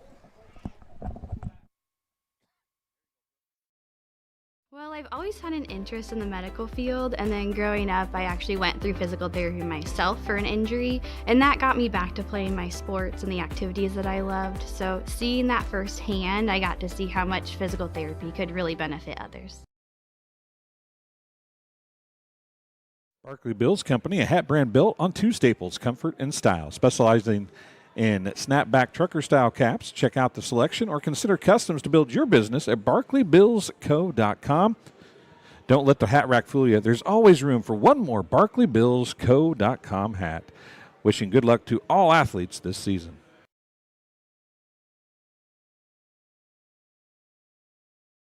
Welcome back here. Said a lot, Kurt. Another big play in this game here. This time for the Missiles. This one is easily the biggest play of the first half here for the Missiles. 4th down at their 4-yard line. Spencer Nice split all the way out to the right. Evan Shank in there at quarterback. Nye goes in motion. And just going to be a quarterback run. Evan Shank. Strong up the middle. He's going to be right to the goal line. Push, and he's in. Missile! Touchdown! Evan Shank powers it in. He was met at the line of right at the goal line, Kurt. I didn't know if he was going to get there. Parkos did a good job standing him up, but Evan wanted that one. Evan wanted that touchdown bad. I feel good for that kid, too. Nice job, Evan Shank, coming in and making a play. Evan wanted that touchdown. That was blocking up front, obviously, but that was Evan Shank making a play when the Missiles needed one. He stays in there at quarterback. The all-important 2-point conversion to try to tie things up here. Shank, shotgun formation. Tom Smith to the left. Timeout. Polo. It's going to take time. Brooks has had enough airtime here. He's gloating over here in the corner. Brooks loving his ad time. Thanks, Polo and Milledgeville, for all your timeouts. Is everybody out there, Kevin? Everybody's out of timeouts? All timeouts are now gone. Kevin Anderson says up here in the booth. So 46 seconds remaining. We're flying by through the quarters here to the last minute here. Yeah, we'll recap that. Polo was driving. Timeouts. We made a stop there. Now we're driving. Timeouts. So our once quick game, quick first half has slowed down a little here, but Evan Shank on 4th and goal from the 4. Quarterback keeper off the left side, and I think he was helped by some Spencer Nye and a couple other Missiles getting pushed into that end zone. It was a collision right at the goal line, and he fell into the end zone. Missiles get within 2 here at 8-6, 46 seconds remaining in this opening half of play. He said in these tight games, these 2-point conversions are so important, Kurt. Yeah, this 2 points doesn't seem like much, but when it's 8-6 right now with 46 seconds left in the first half, it seems uber important. So, Micah play here. Tom Smith is lined up at quarterback. Yeah. Wildcat formation with Living Good and 9 in the backfield with him. Tom Smith going to keep it off the right side. Powers in. And he's in. Be in to tie it up. 2-point conversion good. Tom Smith powers in. And the Missiles have tied the ball game here. 8-8. 46 seconds remaining in this first half. A big touchdown drive there, Kurt, by the Missiles. Yeah, good response there from the Missiles after giving up big plays on third down defensively themselves. Making a goal line stand, driving the ball back here. Couple big plays. Good run there by Evan Shank to power it in. Mike and Tom Smith taking it. See my buddy Greg Armstrong on the sideline there, so that highlight should be on the Channel 8 News there. I believe that's him about the 35-yard line there. He does a View from the West pod, a great podcast, him and Mitch on the call the reacts, and every Tuesday they usually have a show. But yeah, big drive there. Hernandez wants to know where Selman is in the rankings. He's still top 5. Still top 5, but he's moving He hasn't up. fixed the digit on the scoreboard yet, the ball on. So, till that's fixed. Say that could move him up big there, Chad. So, good luck charm in the booth might be the royalty to my right that arrived during that drive. So speaking of royalty, I'll get to that later here too as well at halftime. So Adamek set to kick off for the Missiles. Back deep is that 14? 14. Jordan Reed. Another depth piece for the Marcos. Yes. Adamek toes it up, kicks it deep this time to Reed. He's going to catch it about his 17. He's got some room to run. Got some space here. Across have the to make an open 30. field tackle. Nice tackle from behind by Sarber. Saber flies in there. Everybody's favorite American gladiator. Yeah. That name's going to stick for us anyway. Saber could compete on that show. We need to restart that. Might be something we have to get going here. I think mine back in there was maybe Laser. I might have been Laser. You were a Laser guy? I think so. What about you? Oh, I mean. Nitro, Turbo? Nitro. Say Nitro or Turbo were kind of two of my favorites. What a show. They don't make them like they used to. Nope. Just like us, Kurt. Just real competition it was. Your average Joe Schmo against, I'm assuming, all natural athletes. I doubt those guys were taking any supplements to enhance their bodies. So 1st and 10 for the Marcos, ball on their own 34-yard line. Still got time with Dewey and Mumford. They have time to put a score on the board. Yeah, they got Mumford some going to drop back. The pass gets away. Adamek, but Saber's there to throw him down right at the line of scrimmage. Maybe a short loss. Yeah, Dalton able to get a hand in to kind of slow him up there, and then Saber flies in. Marcos are out of timeouts. Both teams out of timeouts. So now you're thinking, now you just don't want to do something you regret before half either here, Kurt. Might just have to make a smart decision here. 13 seconds. See if they just throw one up to him. You've got the speed on the outside. You got a big play here, potentially brewing. As Mumford, and he's just going. Drop back, going to throw it out to Dewey. Pass falls incomplete, batted down by Nye as time runs out. And boy, Kurt, that first half has lived up to its billing. Yeah. I'm sweaty. A little bit. I don't know. We don't have a camera on us right now, but we're no longer sitting, and it's not a coincidence. As what a good game here. That's something that has been lacking in this series. Yeah. Is a nail-biting game since 21, you could say, is the last time it came down to the wire. Like both really good teams. We talked about earlier, we kind of went and handled our business in the regular season last year, and it was truthfully just never really a game in the regular season. And then they came in here in the playoffs and handled their business the other way. But 8-8, the end of the first half here. Go over the first half stats here first for the Marcos. Most of on the ground has been through Mumford. Really impressed with the senior quarterback, Gus Mumford. And a name like Gus, there's not enough guys named Gus, in my opinion, Kurt. Start getting that one back on the boards of top baby names. That's a great football name. But I can spell it. Gus Mumford, very impressive in that first half. 12 carries, 85 yards. Dewey, just 2 carries for 4 yards. Lowry, 2 for 3. Ziegler, 2 for 2 yards. Through the air, and officially Mumford, 2 for 5 for 54 yards, but they were 2 big ones. Yeah. Both 28-yarders to Mumford, then one to -2 there. But Dewey has 1 for 28. Mumford 1 for 28.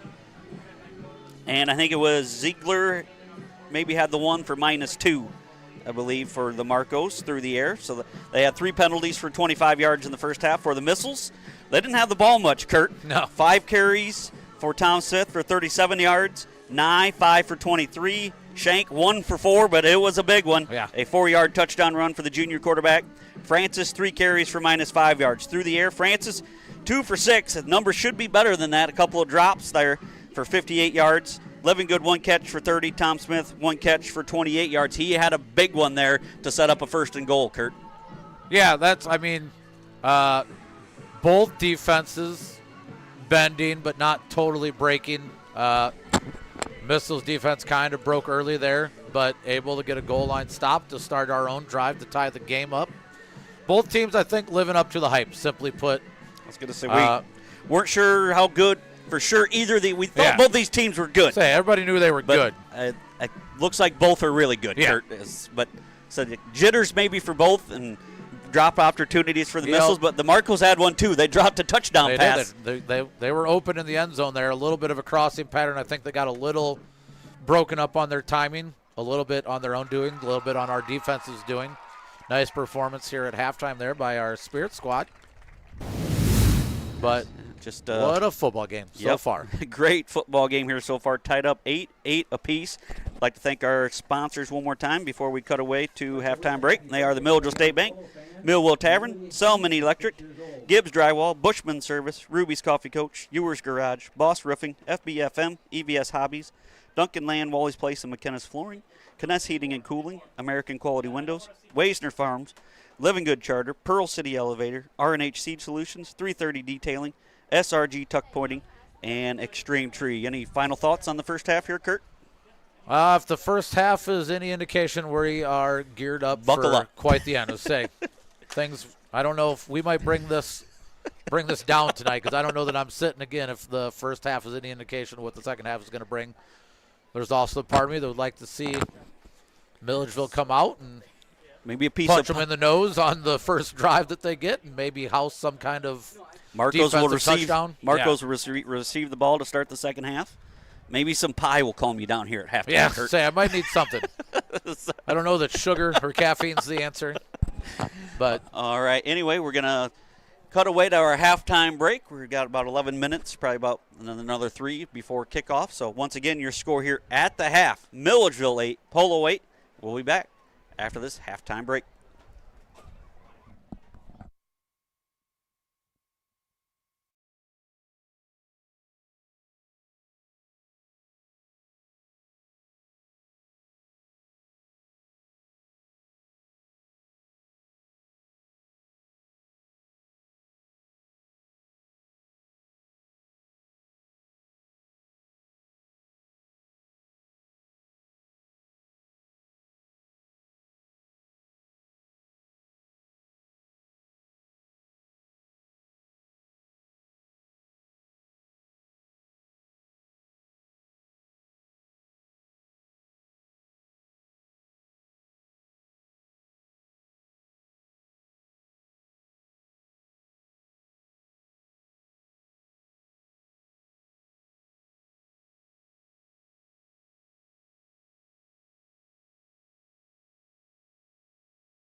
Welcome back here to Floyd Dobb Field. Kyle Leach, joined by Kurt Folk. Is very fun and entertaining first half, Kurt, and we're led us to nothing being decided here so far. Yeah, no, nobody's taking over here and making a run.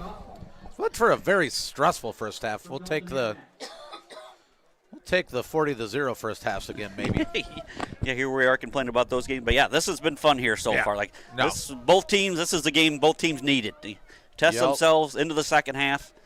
The Missiles are going to have a chance at it. Squib kick, and coming up nicely. Yep, is number 12 come up.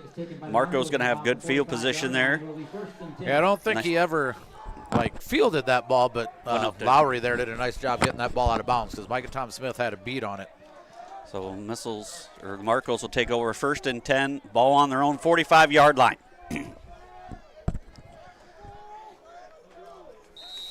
Marco scored on a 63-yard Mumford run. Missile scored on a 4-yard Evan Shank run. Both teams added the 2-point conversion. Missiles were about 6 inches away from adding a safety. Shotgun formation for Mumford and the Marcos. And fake it to the box. Yep, and Matt. Ball's loose. That might have been what the Missiles needed if they're going to not say he was down. Dalton Adamek comes up with it. They still haven't signaled. And Yes, missile ball. The one official signaled missile ball. Now they're gonna talk about it. We'll see if we got the replay here. Yep, and they're gonna swap the ball out. 1st and 10 for the Missiles. First turnover goes the way for the Missiles. Who recovered that? I did not see. Adamek and Dalton ended up with the ball, right? 1st and 10, Francis under center. I formation behind him. Francis gonna air it out, drops back to pass. Gonna air it out to Living Good, and it's caught, intercepted. Marco's get it right back. Said at halftime the Missiles needed the big play, the big defensive play. Mumford answers right back for the Missiles. There. And he read that ball perfectly. A little too much air under that one for Francis. You could see that one coming out of his hand. Maybe had a little bit too much air on it. I don't know if Living Good had the opportunity at all to come back and maybe make a little bit more play on it or not. But wow, what a wild sequence there. Yeah. First 2 plays are turnovers. We didn't have a turnover in the first half other than on downs for teams. But Marcos fumbled, and Francis throws his first interception of the year for the young freshman. Missiles need to step up and do it again here. 1st and 10 for the Marcos. Mumford, shotgun formation. Dewey to his left. Blockno goes in motion. And going to run it. Mumford's got the edge there. Nice block there by 75. Yeah, good outside blocking there by the Marcos upfield. Evan Shank, Spencer Nye able to come up with the tackle. And injury on the sideline. Is that Mumford that's down? I did not see. He was the one running the ball. Injury timeout here. We're going to step away. Injury timeout on the field.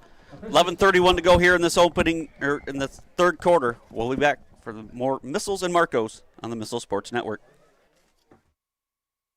Ryden Farm Supply, located in the heart of Walnut Grove and in business since 1974. Ryden Farm Supply can meet all your needs for LP seed, fertilizer, and farm chemicals. Their LP service is unmatched in this area. Customer service is one of their specialties. Give them a call today at 309-772-3121.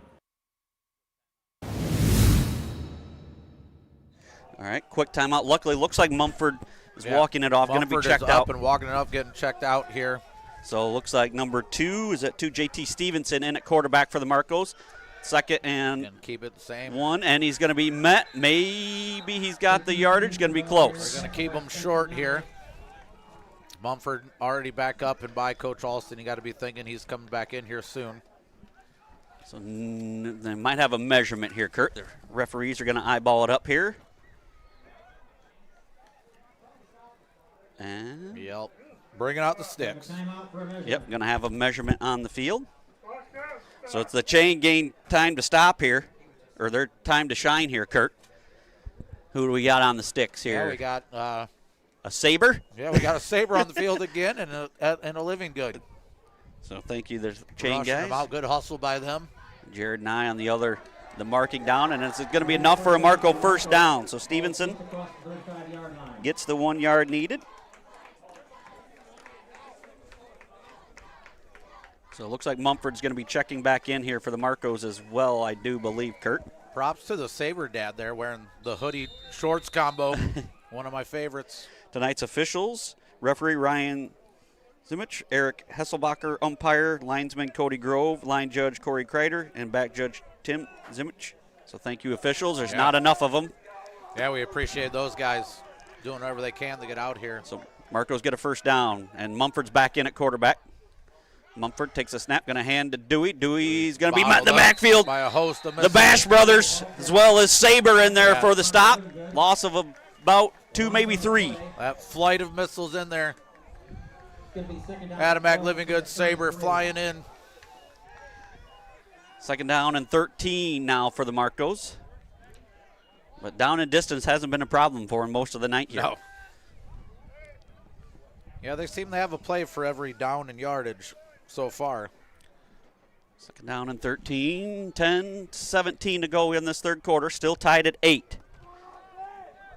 This defensive battle here, 8-8 so far. Second and 13 for Mumford and the Marcos. Lowry off to his right in the backfield. Dewey goes in motion. Mumford gonna give it to 3, and it's caught by number 12 in stride, and Lowry's gonna take it to the house. He makes a man miss, gets by Johnson, and Lowry goes 67 yards for a Marco touchdown. Yeah, there was a lot of attention paid there on the outside, the Dewey. And Lowry able to just kind of run a wheel route there to the outside. Saw him breaking free. Missiles defense couldn't recover. Yep, Lowry come out of the backfield spot. Nobody picked him up. Got it over the stretched arm as Nye, and then Johnson couldn't get him down about the 22-yard line. Nice pitch and catch, Mumford to Lowry, and the Marcos strike again on a long play here, Kurt. Something we're accustomed to the Missiles doing, but the Marcos have done it here tonight so far. Polo's shown to be kind of an explosive offense here when they need to be. It's going to be a big 2-point conversion, though. Yep, Mumford, shotgun formation. Ziegler goes out. Now Mumford looking to throw it. He's going to be pressured, gets away from one, dives in, and he's in. Mumford makes something out of nothing, converts a 2-point conversion. 9:49 to go in the third. Polo 16, Milledgeville 8. We'll be back on the Missile Sports Network.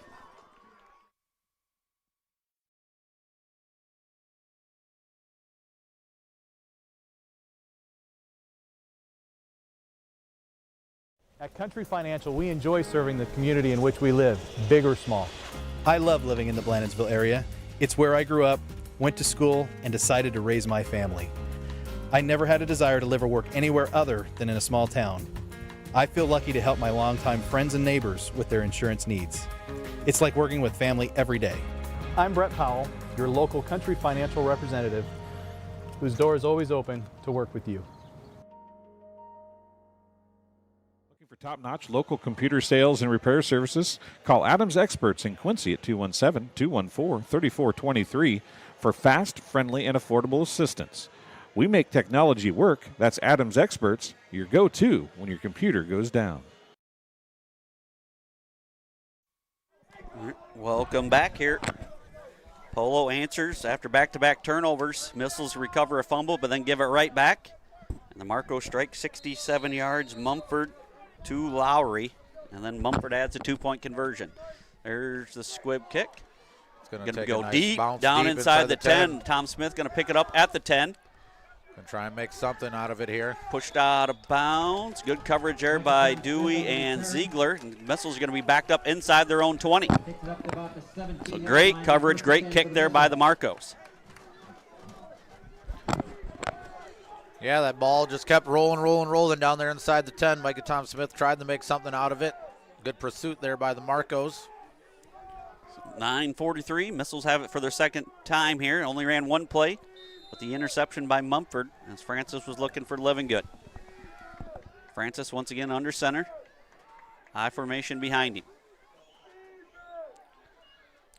Just going to hand it to Tom Smith, and he's met right at the line of scrimmage, maybe a gain of 1. Donaldson in there. Micah hitting that hole hard, but just nothing doing there up front.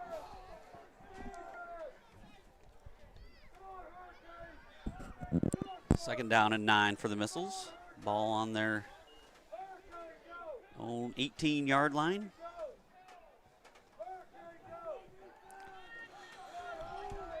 Fired up Polo Marco team here. Missiles got to respond with something. Francis pistol formation, split out wide to the left is Nye. Gonna hand it to Johnson. Johnson off the right side, tries to get the edge, and tackled in the backfield. Might be a loss on the play. Mumford and Ziegler in there on the stop. That's going to be a loss of about 2 on the play. About loss of 1. Initially looked like Johnson maybe had something on the corner. Couldn't. Polo showing their team speed, and Polo being a little more physical here than maybe we kind of expected or what it looked like we had seen on a little bit of film we've watched. Yep, big down here, long, 3rd and long. Missiles are going to have to hurry here. 5 seconds to go on the play clock. Francis. They do get it off with 1. Francis back to pass. Gonna air it out to Tom Smith. Tom Smith fighting back. Lots of contact, but no penalty. Underthrown there a little bit. Going to be 3rd and 4th and long now for the Missiles, and they're going to have to punt. We're going to have to punt this one away. Another big stop here by this Marco defense. They've been as good as advertised, Kurt. Yeah, that's no wonder that the Marcos have only given up on average 2 points a game this year. They're stingy. They're quick to the ball. They're big up front. Tackle well. Dalton going to be standing inside his own 10, about the 7 here. So now you need a good snap and get a good block, and Mumford back to receive this punt. Tom Smith set to do the snapping. Good snap. Dalton gets away. Sideways kick, though. Not going to get a lot on that one. Goes out of bounds about the 32-yard line. The Marcos are going to be sitting up in a real good position, Kurt. It's danger time here for the Missiles. Yep, if you need your defense to step up, you need them to step up now because they are inside their 35-yard line. Or inside our own 35-yard line. So yeah, Missiles offense sputtering coming out in this second half. So 1st and 10 for the Marcos. Another chance to make this a 2-score game. Yeah, this is huge for both teams. Marcos can breathe a little bit here if they get a touchdown. Missiles trying to keep themselves in the game. Mumford under center. Gonna keep it himself. And he breaks 3. Mumford down near the 20. Johnson on the stop, but he gains about 11 yards on that play. Kind of that new age football where we're in trying to strip the ball instead of just making the tackle. Marco's just lining up, going power football. They had 75 in there at the fullback position. Plockno paving the way for Mumford. 1st and 10 for the Marcos. 1st and 10 for the Marcos. Ball on the Missile, 21-yard line. Keep that Plockno and back there as well. This time Goldbertson in the backfield as well. Mumford going to go right behind him, and boy, there it's wide open. Tom Smith does hold on, but it's going to be, nope, he breaks free. Mumford goes 21 yards for the Marco touchdown. Tom Smith, I thought, was going to bring him down, but he got out of another tackle. Say he had him, but Mumford just kept chugging along there, kept moving. Maybe another situation where Mike, instead of just bringing him down, trying to make the play even bigger, they're going after the ball. Missile's got to kind of focus up here. Seeing some uncharacteristic things out of the Missiles here in unfamiliar territory, being down. Yep, another outstanding play by Mumford. 21 yards for the Marco touchdown. They try to go 3 for 3 on their 2-point conversions here as well. Mumford, shotgun formation, Ziegler in the backfield with him. Mumford fakes the snap to him, and he's got a man wide open. Is Dewey. Conversion good. 7:15 to go here in this 3rd quarter. Polo 24, Milledgeville 8. We'll be back on the Missile Sports Network.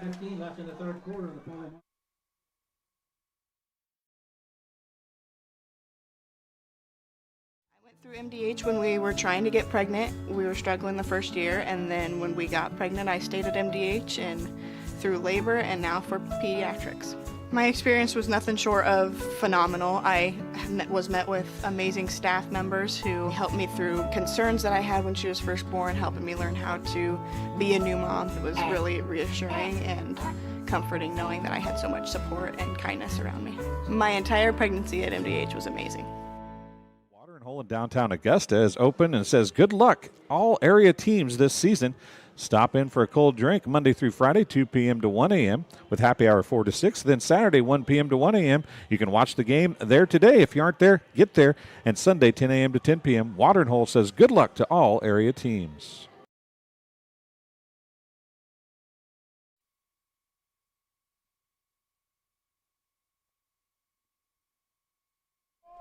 Welcome back to Floyd Dobb Field. Third quarter's been all Marcos here, Kurt. Back-to-back touchdowns. Yeah. And 2-point conversions there in complete control here now, 24-8. As 14, Reed kicks this one off.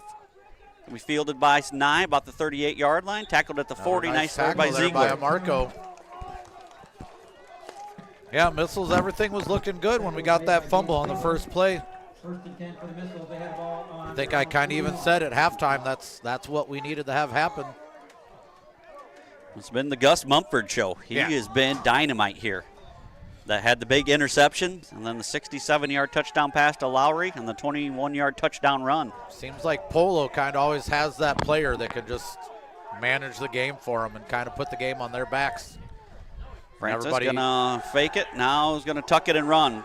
Francis gonna be caught there by Dewey after a short gain of about 1. Francis a little timid there, the take off and run. Got to just take that upfield, get some yards. In 1 second and 9 now for the Missiles. 6:50 to go here in this third quarter.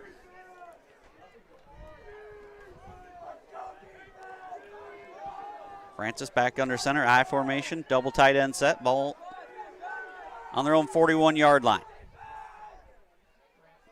Francis gonna pitch it to Tom Smith. Tom Smith out the right side. Out here, gets a block. Mumford did a good job blowing that up, though, and then pushed out of bounds by Goldbertson. Surprise, surprise, it's Gus Mumford in there. Getting another gain of 1. Came up and blew that play up. Yep, he took on Spencer Nye and almost took down Mike at the same time. Yeah.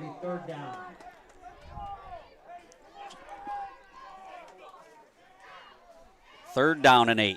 It's getting third and long. It seems like it's been all night for the Missiles here.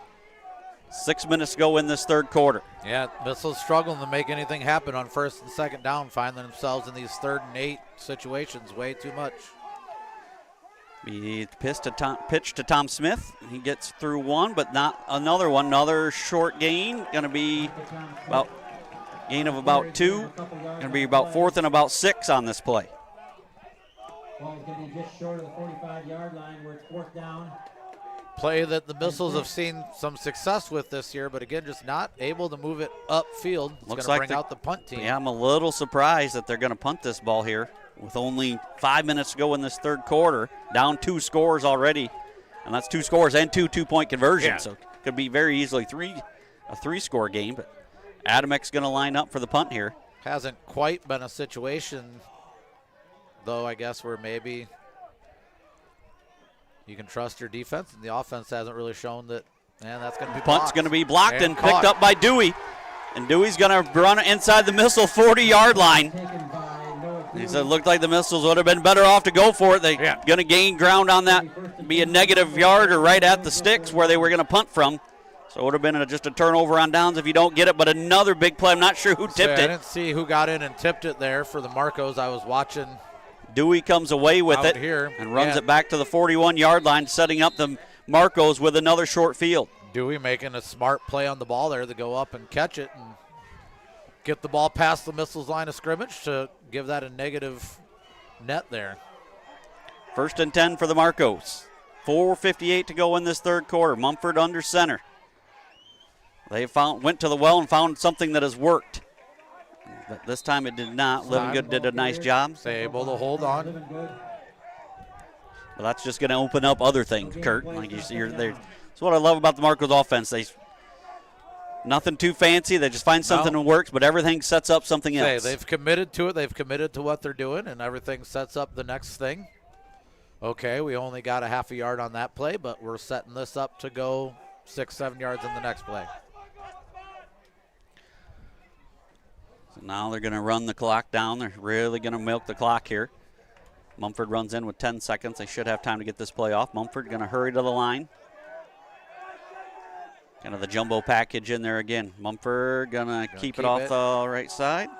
And gain about 2, made it gain a 1.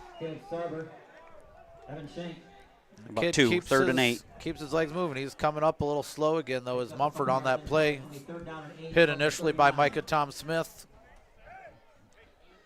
So 3rd and 8, ball on the Missiles 39-yard line. Mumford gets a call from Coach Ted Austin. Mumford a little gimpy here, but staying out on the field, bringing the play in from Coach Alston. Mumford shotgun formation, 2 to the right. Ziegler in the backfield with him. I think they're going to take a shot to Dewey here maybe. Mumford gonna throw it, and has Mumford. Nice open field tackle there by Shank. But going to bring up 4th and manageable here. You know the Marcos are going to go for it, about 4th and about 2. Well-designed plays here, and good job going through the progression there by Mumford, not just looking deep there for Dewey.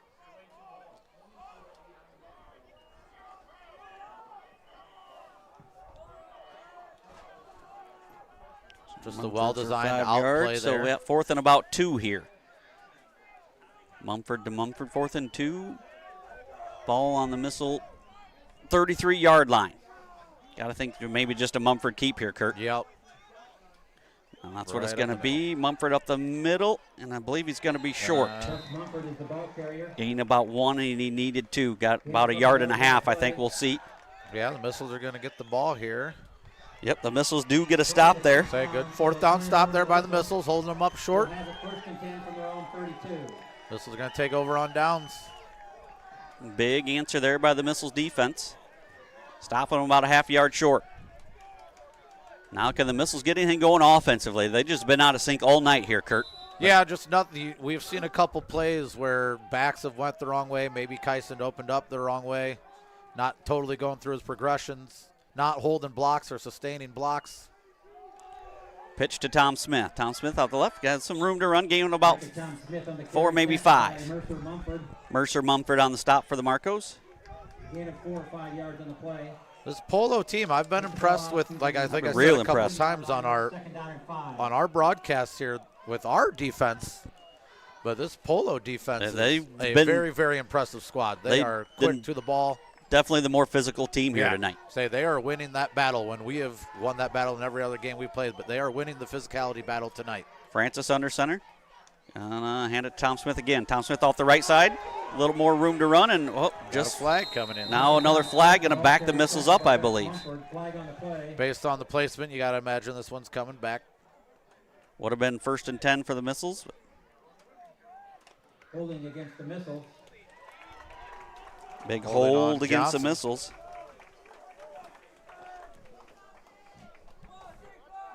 Yeah, 10-yard penalty from the spot of the foul.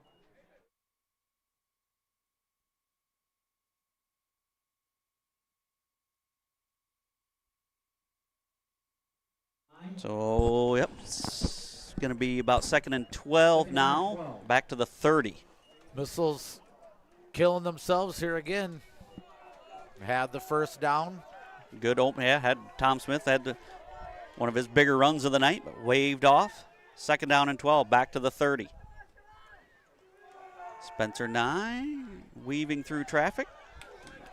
Gain about 4, maybe 5 yards on the play. About 5 there for Spencer Nye. Down to 1:25 already to go in this 3rd quarter. Clock is big advantage for the Marcos now. 3rd down and 7 for the Marcos. Ball on the Missile 35-yard line. Yeah, if Milledgeville doesn't get something here, Polo showing that they're capable of running that clock down. They're just going to game management, clock management. So you got to think you got 2 plays to get 7 yards here, Kurt. Yep. The Marcos are making the Missiles earn every yard here tonight. Francis shotgun formation, 2 to the left, 2 to the right. Takes the snap. Gonna throw it deep to Tom Smith. and Tom Smith couldn't come up with it. Pass is incomplete. Ball underthrown a little bit once again, and good coverage. Who was it? Was that? That was 34. I lost. My sheet blew away with the names. I apologize. I'll see here. That might have, yeah, it looks like Ziegler on the coverage. There is the breeze has picked up. That the flag, the American flag by the scoreboard, is moving a little bit more than it was at the start of the game. I think the wind's even kind of whipping, like it's. So it looks like the Missiles are going to elect a punt here, which I know you're on your own 35. But the punt was almost disaster last time. Adamek set to punt. Mumford back deep for the Marcos. Bad snap. Does get it away. Better kick this time. Take a missile bounce out about the 38-yard line where the Marcos will take over, 1st and 10. Once again, another great defensive stop by the Marcos, Kurt. Yeah, impressive defense by the Marcos. Just almost doing everything right. Everybody does their jobs, holds their assignments. Yep, they've been in control pretty much throughout the game. Thought the Missiles had a little spark scoring right before half and getting a fumble to start the second half. But Mumford's interception has just changed the tide in this ball game. Say Missiles going for their own big play immediately after that fumble recovery we had to start the second half. 44 seconds, so it's going to be one play here, and it's going to end this quarter. They'll run it out after them unless they get a touchdown here for either team. Mumford, shotgun formation, Lowry to his left. Flag on the play. Now got a false start here on the Marcos. On the Marcos will be a 5-yard penalty, make it 1st and 15. Makes it 1st and 15.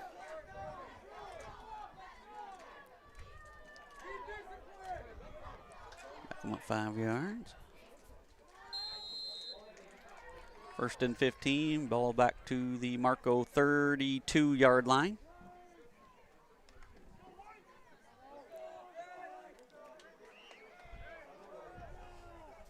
Mumford, shotgun formation. Dewey goes in motion. Mumford puts it on the ground, but he comes away with it. Adamek there to throw him to the ground. A big loss on that play of about.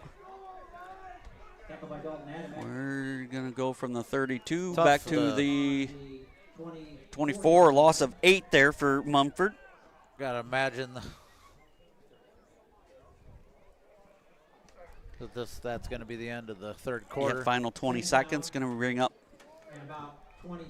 2nd down and 23, but a dominant third quarter here by the Marcos. They outscored the Missiles 16-0. And after 3 quarters of play, it's Polo 24, Milledgeville 8. We'll be back on the Missile Sports Network after this quick timeout.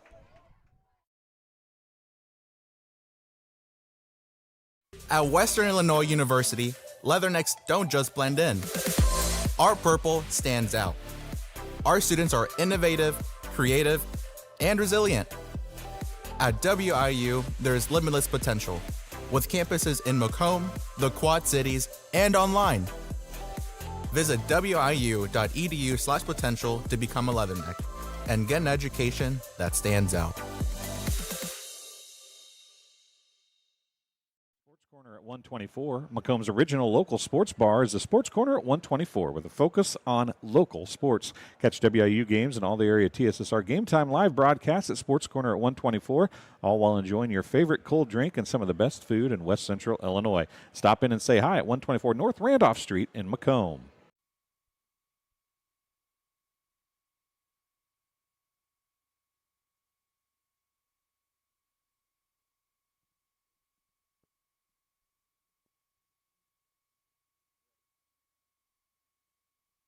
Welcome back here to Floyd Dobb Field. 1 quarter to go, Kurt, and the Missiles are in a big hole here. Yeah, Missiles have found themselves in a hole. Missed opportunities for Milledgeville so far tonight. They still got a chance here, even though we're down 2 scores. Backed up here, 2nd and long here for the Marcos. Gonna pitch it to Dewey. Nice job there by Dalton Adamek. His assignment on the quarterback, making him pitch that ball, and then a good field by Connor Johnson, making it 3rd and long. 3rd and 22 here for the Marcos. So let's see. 3rd and 22. Ball on their own 25-yard line, but This is down in distance they've converted before. About the same amount. Pretty much where it seems like maybe the Marcos want the ball. And they've come up with 28-yard passes both times here. So going to run this play clock all the way down. Just good, solid football the Marcos have played tonight, other than the one fumble. Not in a hurry. Oh, boy, that's got to be movement there. Motion, that's movement. Can't do that. Back them up another 5, I do believe. They tried to call timeout afterward, but did not get it. False start against the Marcos will be a 5-yard penalty. So 3rd and 27 now. Back them up 5 yards. 11-11 to go here in this 20-yard line.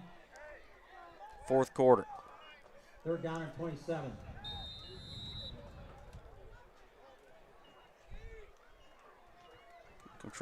Coach Alston out there huddling with his team. That was not a timeout. No. Not sure why that was exactly allowed. I don't know if they thought they got their timeout or if that's what they're claiming.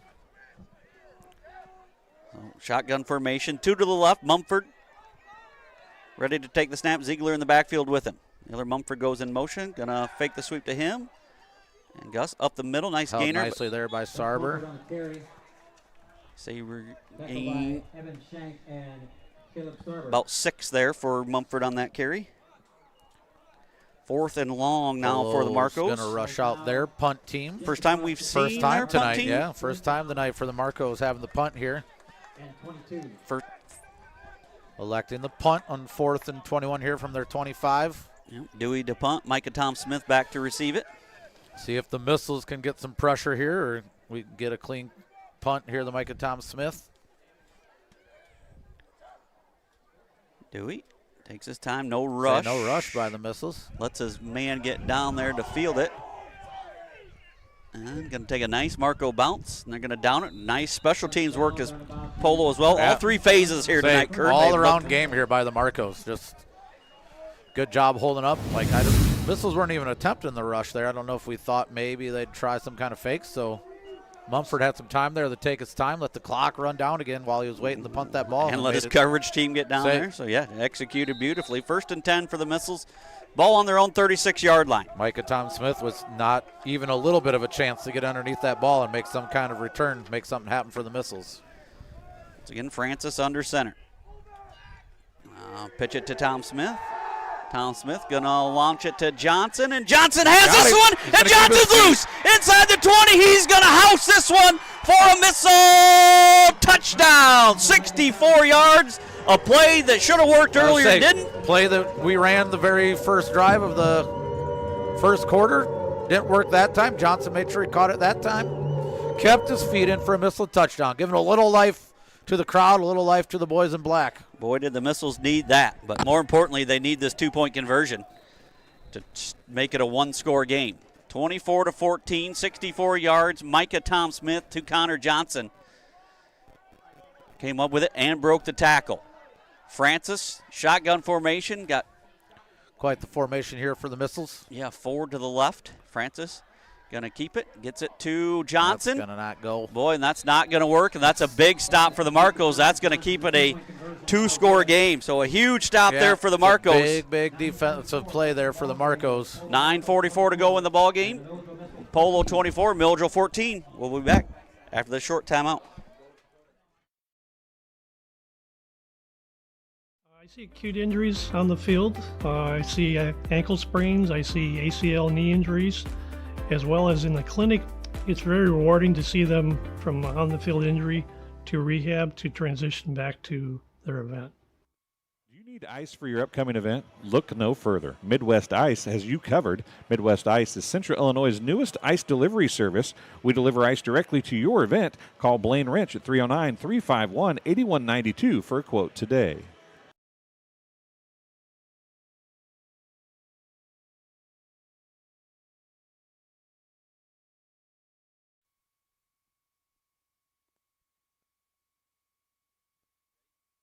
Welcome back here. Big score by the Missiles, Kurt, but an equally big 2-point stop there by the Marcos. Yeah, that's huge. We're at a 10-point ball game now. Missiles have to score twice now.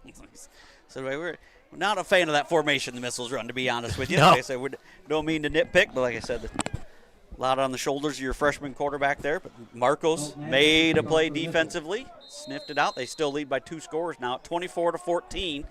Adamek set to toe it up for the Missiles.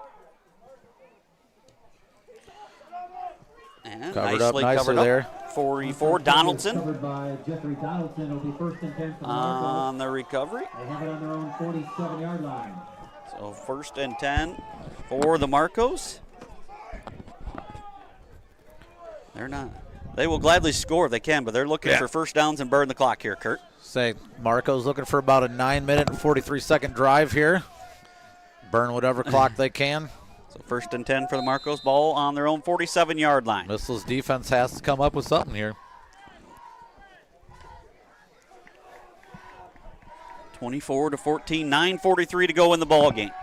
Mumford, shotgun formation. Ziegler to his left, 2 split out to the left side as well. Mumford takes a snap, runs off the left side, falls forward for about 3. About 3. It'll be 2nd down. Sarber in there again on that tackle. Helped out with Carter Livingood. So 2nd down and 7 for the Marcos. 9:20 and counting. Marco's splitting some people out wide that time, so the Missiles couldn't totally load the box. Gave a little bit more room there for Mumford to get a 3-yard gain. Ball right at midfield. 1st and 10 for the Marcos. Imagine they're going to do 2nd and about 7. the same thing here. Got to watch the ball here, too. You can't jump. Mumford fakes it. Going to be caught in the backfield and thrown down there by Adamek. Big loss on the play.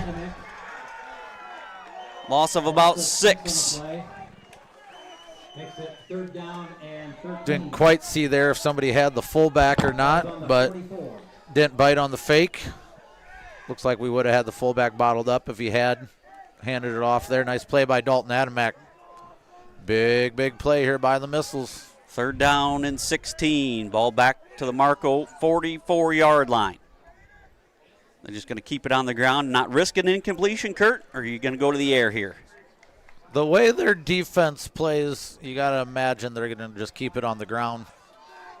But now they're going to call timeout. Going to talk it over. With that, we'll take one with them. 8:10 to go in the ball game. Polo 24, Milledgeville 14. We'll be back after this short timeout.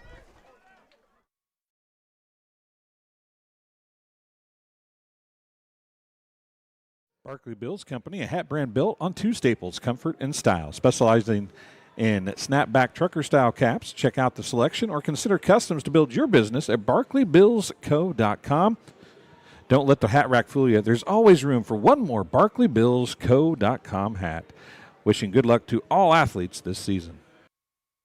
Ryden Farm Supply, located in the heart of Walnut Grove and in business since 1974. Ryden Farm Supply can meet all your needs for LP seed, fertilizer, and farm chemicals. Their LP service is unmatched in this area. Customer service is one of their specialties. Give them a call today at 309-772-3121.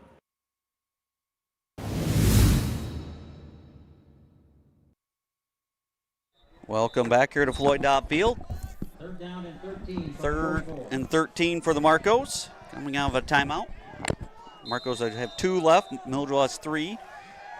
2 to the split out to the right, not far, just off the end. Mumford takes a snap, looks to pass. Air it out. Adamek in there. He's going to hold on and bring him down. He's going to hold on. Down goes Mumford. Big play there by Dalton Adamek.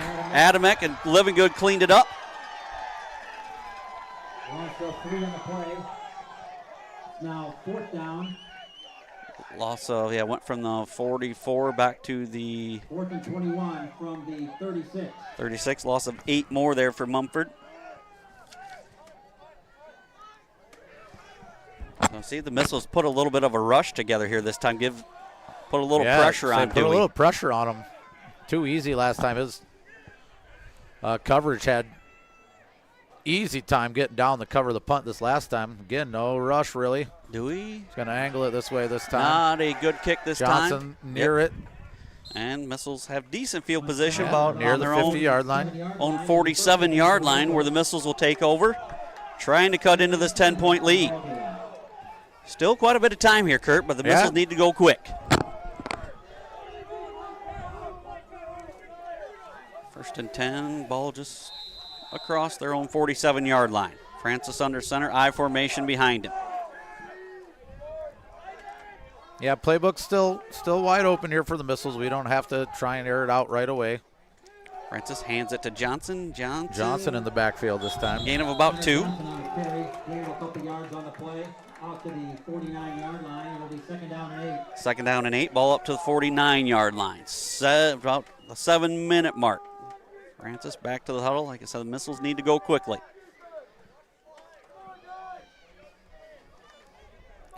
Yeah, quick between plays here. Got to run the offense, go over and get the play, get it back in quick. Francis under center, I formation. Nye and Johnson in the backfield. Pitch it to Johnson. Going the other way with it. Johnson going to try to make something out of nothing.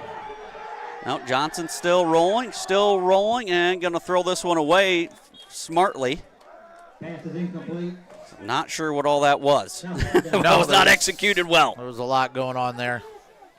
Covered well there by the Marcos. I think the Marcos too disciplined to allow that to happen several times. Yep.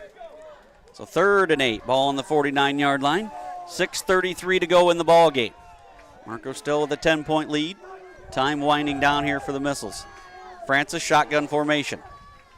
Nye goes in motion. Going to be just a little shuffle pass to Nye. Makes one guy miss.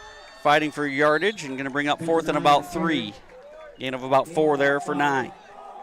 Good little run there at the end by Spencer, where I thought initially wasn't sure what he was doing. Little fancy footwork there up front, though, to get positive yardage. Manageable 4th down here for the Missiles. Big play. 4th and 3, ball on the Marco 46-yard line. Feel like the movie The Waterboy, where that guy keeps repeating himself. 2 to the right, 2 to the left. Shotgun formation for Francis. Offside, Marcos. That's going to be a big one. It's going to be a big one. That will give the Missiles a first down here. It's one way to get a first down. Move the sticks. So 1st and 10 for the Missiles. Ball on the Marco 41-yard line. Clock is winding. Missiles need to go in a hurry. Forward. 1st and 10, ball on the Marco 41, 5:43 and counting. Francis gonna drop back to pass.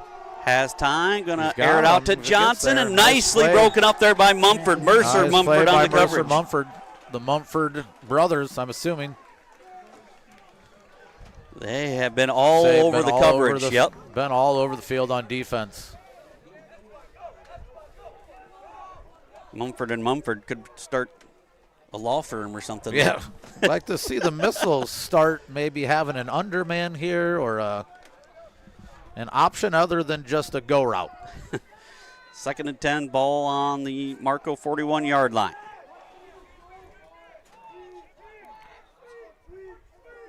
Francis under center. Play is blowing up. That's going to be a Fumble. They're gonna. I thought he was trying to throw the ball, but they're going to rule it a fumble, and the Marcos are going to come away with it. 54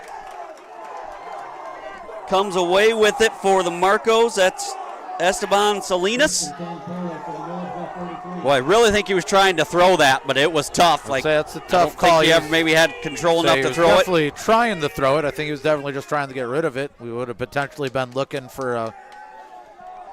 That one's going to hurt. That's a big one. Yep, 1st and 10 for the Marcos. Ball on the Missile 43-yard line.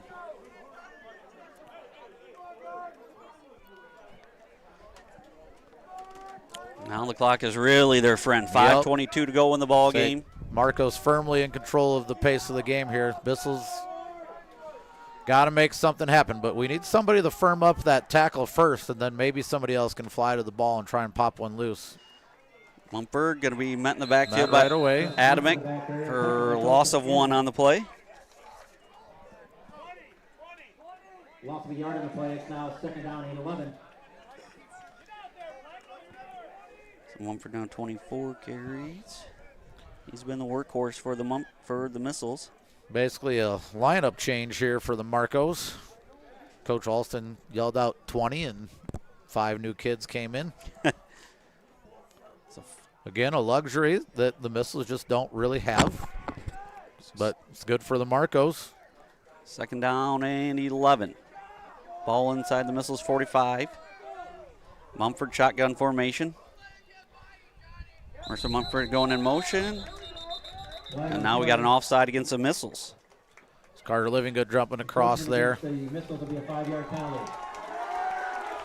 Make it now 2nd and 6 after the 5-yard penalty.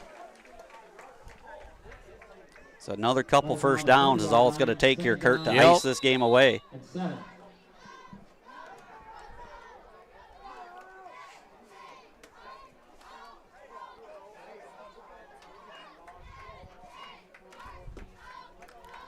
Second down and 6. Ball now on the 40-yard line of the Missiles.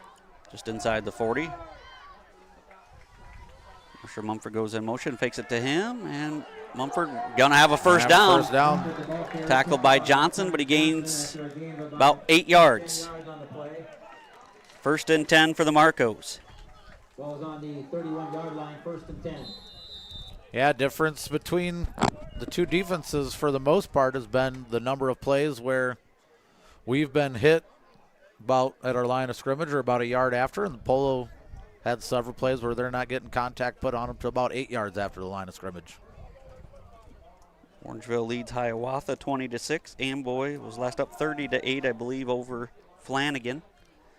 So 1st and 10 for the Marcos. Ball on their Missile 31-yard line.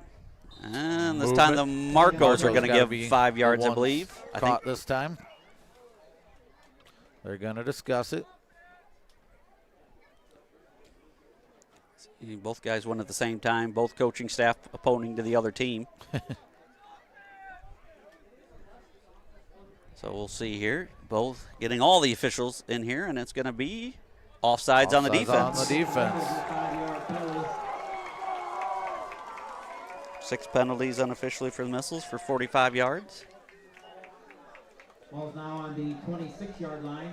Ball on the 26-yard line. So now the Marcos might get greedy, and they're thinking 6 here, Kurt, to extend the lead here. Yep. Touchdown puts it almost out of reach completely for the Missiles here, but still in control of the clock are the Marcos. Yeah, another first down almost puts it out of reach. Missiles do have all 3 timeouts left, but 1st and 5 now for the Marcos. Giving them 5-yard penalties every couple plays is not helping either. No. Mumford, shotgun formation. That's an easy way to move the ball. Mumford, nice push there by Nelson and the Ziegler and Donaldson. Moving it for Marco, first down. Gain of 6 more. Marco's continuing the theme of just out physicaling the Missiles. I think Nelson out there, 6'4", 305. That's got to be tough to move. So 1st and 10 for the Marcos. Coach Roble electing to hold his timeouts yet. Ball on the Missile 20-yard line. So Marcos have earned this win, Kurt. They've outplayed the Missiles. They have. All night long. Methodical, solid offense. Strong, sweep tough here on to defense. Mercer Mumford off the right side. Makes a couple men miss. Down inside the 10-yard line. And we 1st and goal. Down to about the 7-yard line. 13 yards for Mercer Mumford. These Marco rushers do not go down easily. Milledgeville usually much sure. Down 2:15 to go in the ball game. 24-14. Marcos trying to punch another one across the goal line. Make it a real statement win here. They're going to look to punch this in. Make this score look worse. Been thoroughly impressed with the Marcos all night here, Kurt. Kind of was, yeah. There's a reason they're 5-0. They didn't come in 5-0 and because they haven't worked for it. Very, very physical, very big Marcos team here. Mumford off the left side, tackled there by Livingood, gain of 1. Coach Roble's going to use a timeout here. First timeout for the Missiles. 1:43 to go in the ball game. Polo 24, Milledgeville 14. We'll be back after the short timeout.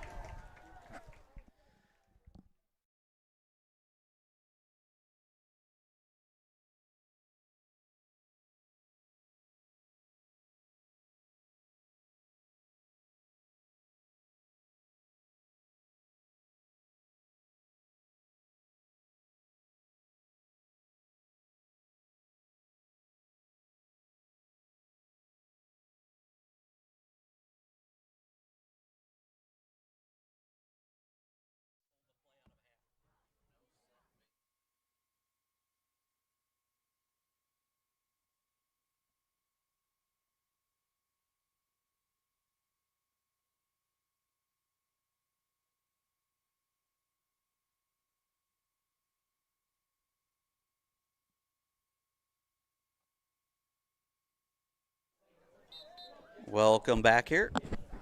Second down and goal for the Marcos. Ball on the Missile 6-yard line.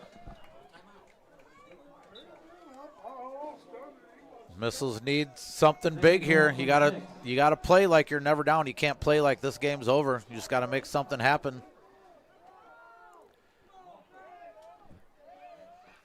Mumford, shotgun formation. Gonna run it right up the middle again. Gained about 2 or 3. Down to about the 3 there, Kurt. Is that close? Robles gonna use second time out here. 3 more there for Mumford. Marco's down on about the 3-yard line. Got to think the Marcos want to punch this one in, maybe even on a 4th down play.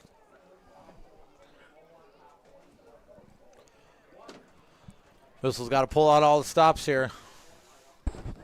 Everybody's got to be selling out, but yeah, this is where you could get a sweep or some misdirection here. Yeah. You would think. The Marcos are thinking, like I said, I know they're thinking 6 here. They're going to be greedy, try to get another score on the board here.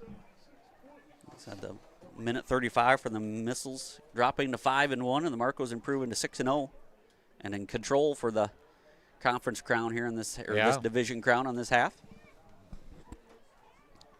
They will be back in action. Where's Polo? Next week at Rockford Christian Life. They finished with 3 road games. Well, I wonder if I have that right. That could have been a miscalculation. I think that's wrong. I'll have to double check on that. But yeah, Missiles are back in action at South Beloit next week. Mumford, shotgun formation. Or no, Dewey's going to take it out of the Wildcat. He's going to have it. Dewey to the corner, and he's in for a Marco touchdown, but flags. I was going to say, there was a Missile got mugged. Yeah. That one's coming back. Yes, that was blatantly obvious on the right side.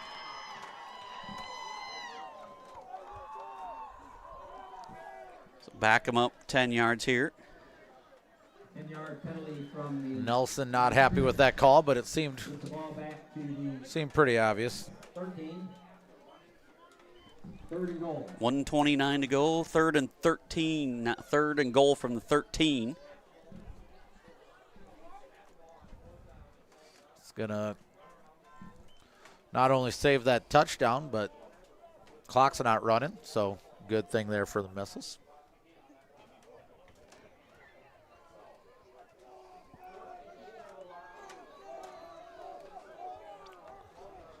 Mumford back under center here. Mumford dive right up the middle. Up the gut, met by Evan Shank. Sarber gain a 2. Sarber, sorry. Timeout Milledgeville, that's their final timeout. It's going to be 4th and goal. Mumford carries for 2, and officially 29 carries for Mumford tonight. So that will Mumford. Take a quick timeout here. 1:24 to go in the ballgame. Polo.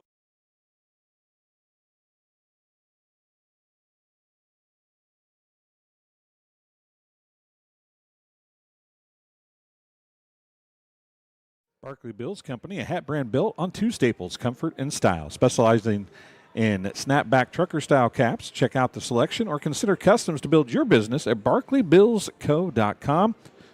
Don't let the hat rack fool you. There's always room for one more barkleybillsco.com hat.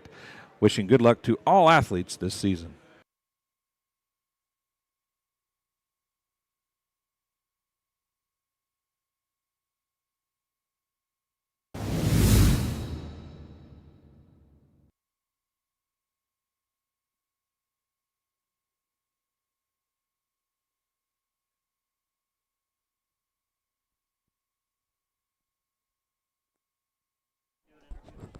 With the Polo. Yep, here we go.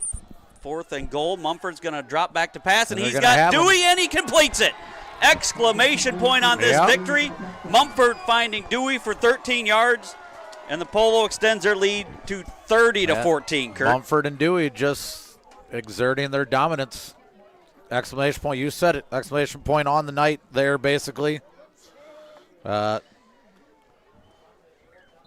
Well-designed plays. Such good defense by the Marcos tonight. Mumford, almost what we saw out of Brock Salto last year in that playoff game, just carrying the team. You know, the lines there. Everybody's there, obviously. You know, I don't want to discredit any of them for the Polo Marcos missiles. Hopefully can learn something from this game, watch film, find ways to be a little more consistent. That's going to maybe end up still. No good. Pass falls incomplete. Mumford looking for number 3, Damon Rowe. And another Marcos score makes it 30-14. We'll be back on the Missile Sports Network.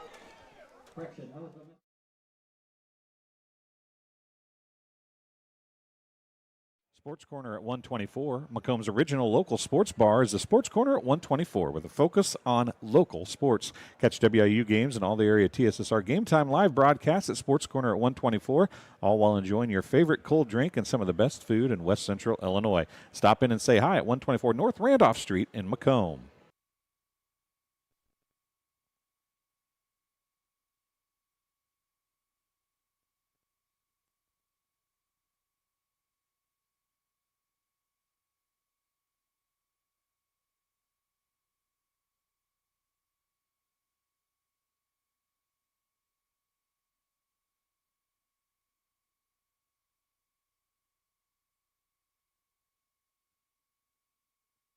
Welcome back here. It's almost like a dominant performance here in this one, Kurt. Almost the polar opposite of last year's regular season meeting. I think Polo came into this game fired up, came into this game wanting to prove that they're not number 2. And they've did just that. Yep, they will be without the number 1 ranked team in 8-man. So I don't even know there's an official poll. No. A few different ones are out there, but yeah, they left no doubt in this one. Squib kick recovered by Spencer Nye. Trying to find space on the outside. There by Mercer Mumford. Even on that kickoff, just Polo doing what they've done all night, where they just held their assignments, did their job, stayed in their lanes, made a good open field tackle.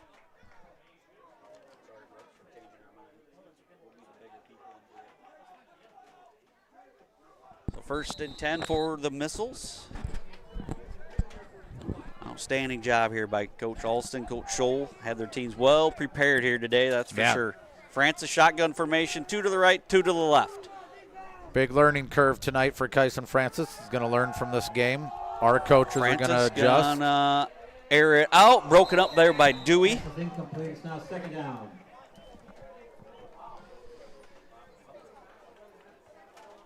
Second down and 10, 1:07 to go in the ball game.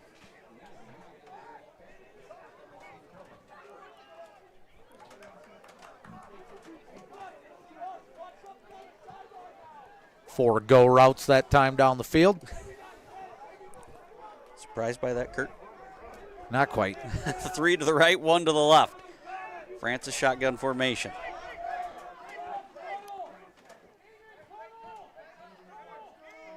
Francis gets another instruction, now ready for the snap. Marcos will rush 3. Francis airing it out to Tom Smith. Got a flag coming in over here. Incomplete. An eligible man downfield. Penalty against the Missiles, an eligible lineman downfield.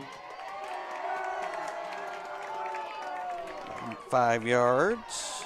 Or they probably decline so they're that. probably going to decline that penalty. They're going to accept it. No, Nope, they're nope, calling. Nope. Yep, decline. So Coach Alston calling declined over here.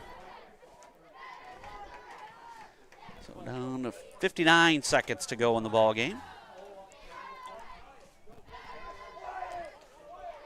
Declining the penalty. It was an incomplete pass, so.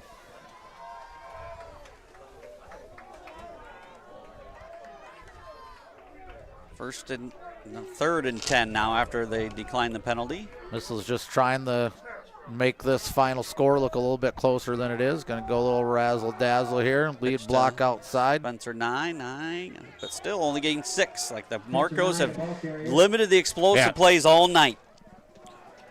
Yeah, the couple explosive play opportunities that we had, we kind of blew up ourselves with drop passes, but otherwise it's been all Polo's defense. The 14 points we've put up. 4th and 4. Francis drops back to pass, pressured. Now going to run for it. Going to run for the first down. He's not going to get it. Hit there by Lowry, and he's going to be short, I do believe. Francis, the ball carrier. Victory formation officially here by the Polo Marcos. Going to end this game. France is going to gain 1 yard on the play. So the Marcos are 1 knee away from taking the trophy back to Polo. So congratulations to the Marcos. They'll improve to 6-0 on the year. And a dominant performance here at Floyd Dobb Field. I give them all the credit. They thoroughly outplayed the Missiles here tonight, Kurt. Yeah, no, this wasn't. There's nothing you can say about this game other than the Missiles got outplayed by the Polo Marcos. Polo Marcos came in fired up, came in ready to go, came in prepared. One final knee by Mumford. He's the man of the hour, that's for sure. And it wasn't just him. That whole team played incredible for the Marcos. The final knee, and that's going to do it. Your final here. Polo beats the Missiles here 30-14. The stats here unofficially. Mumford and the Marcos leading the way. He had about 29 carries for 117 yards. And 2 touchdowns running the ball. Dewey, 4 for no yards. Lowry, 2 for 3. Ziegler, 2 for 2. Stevenson, 1 carry for 1 yard. Mumford, the other Mumford, Mercer Mumford, 1 carry for 13 yards. Through the air, 5 for 8, 139 yards and 2 touchdowns for Mumford. And then Dewey, 2 catches for 41 yards and a touchdown. Lowry, a catch for 67 yards and a touchdown. Mumford, 2 catches for 37 yards. And for the Missiles here, 9 rushes for Tom Smith for 46 yards, 8 for 41 for Nye, 2 for 1 yard for Johnson, Shank 1 for 4, Francis 5 for -2. And then passing Francis is 2 for 11, 58 yards. Tom Smith had 1 for 64 yards. Johnson 1 catch, 64 yards and a touchdown. Levingood 1 for 30. Tom Smith 1 for 28. Just a dominant performance there by the Marcos, Kurt, and congratulations to them going 6-0. Now the Missiles got a rebound after that one. That's up to the Missiles now. The rebound after that, finish out their season.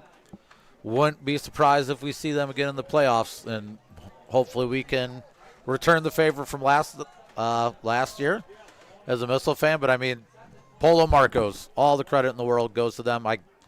I can't make an excuse for us at all because they simply, Marcos came out, did their thing, showed why they were only giving up 2 points a game on defense, controlled the ball on offense, just nice, well-ran offense, consistent. So kudos to them. Missiles got to regroup, rebound, learn some stuff from this game, go from there. Yep, some congratulations to the Marcos. We'll see who we get for post-game here. We're going to try to get our player of the game. The first time we've ever done this to an opposing player, sponsored by Selman Electric, but we're going to give it to number 5 of the Marcos, Gus Mumford. I think I'll run down and see if I can Selman Electric get somebody player up of the game. We'll see if we can get an interview here with Gus Mumford. Why not try something new? So he's our player of the game. So we'll be back with the post-game show after the short break.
All right, welcome back here to the post-game show here, live from Floyd Downfield at Milledgeville, and a rare occasion. It's usually we're a Milledgeville broadcast here, but yeah, when we have a performance like we see tonight, the opponent is not out of the running for the player of the game, and we're joined by Gus Munford, senior quarterback for the Marcos. Gus, you guys came out, controlled the game pretty much from the opening kick here tonight, but just an overall great performance on the ground, through the air. Just talk about the week of preparation this week.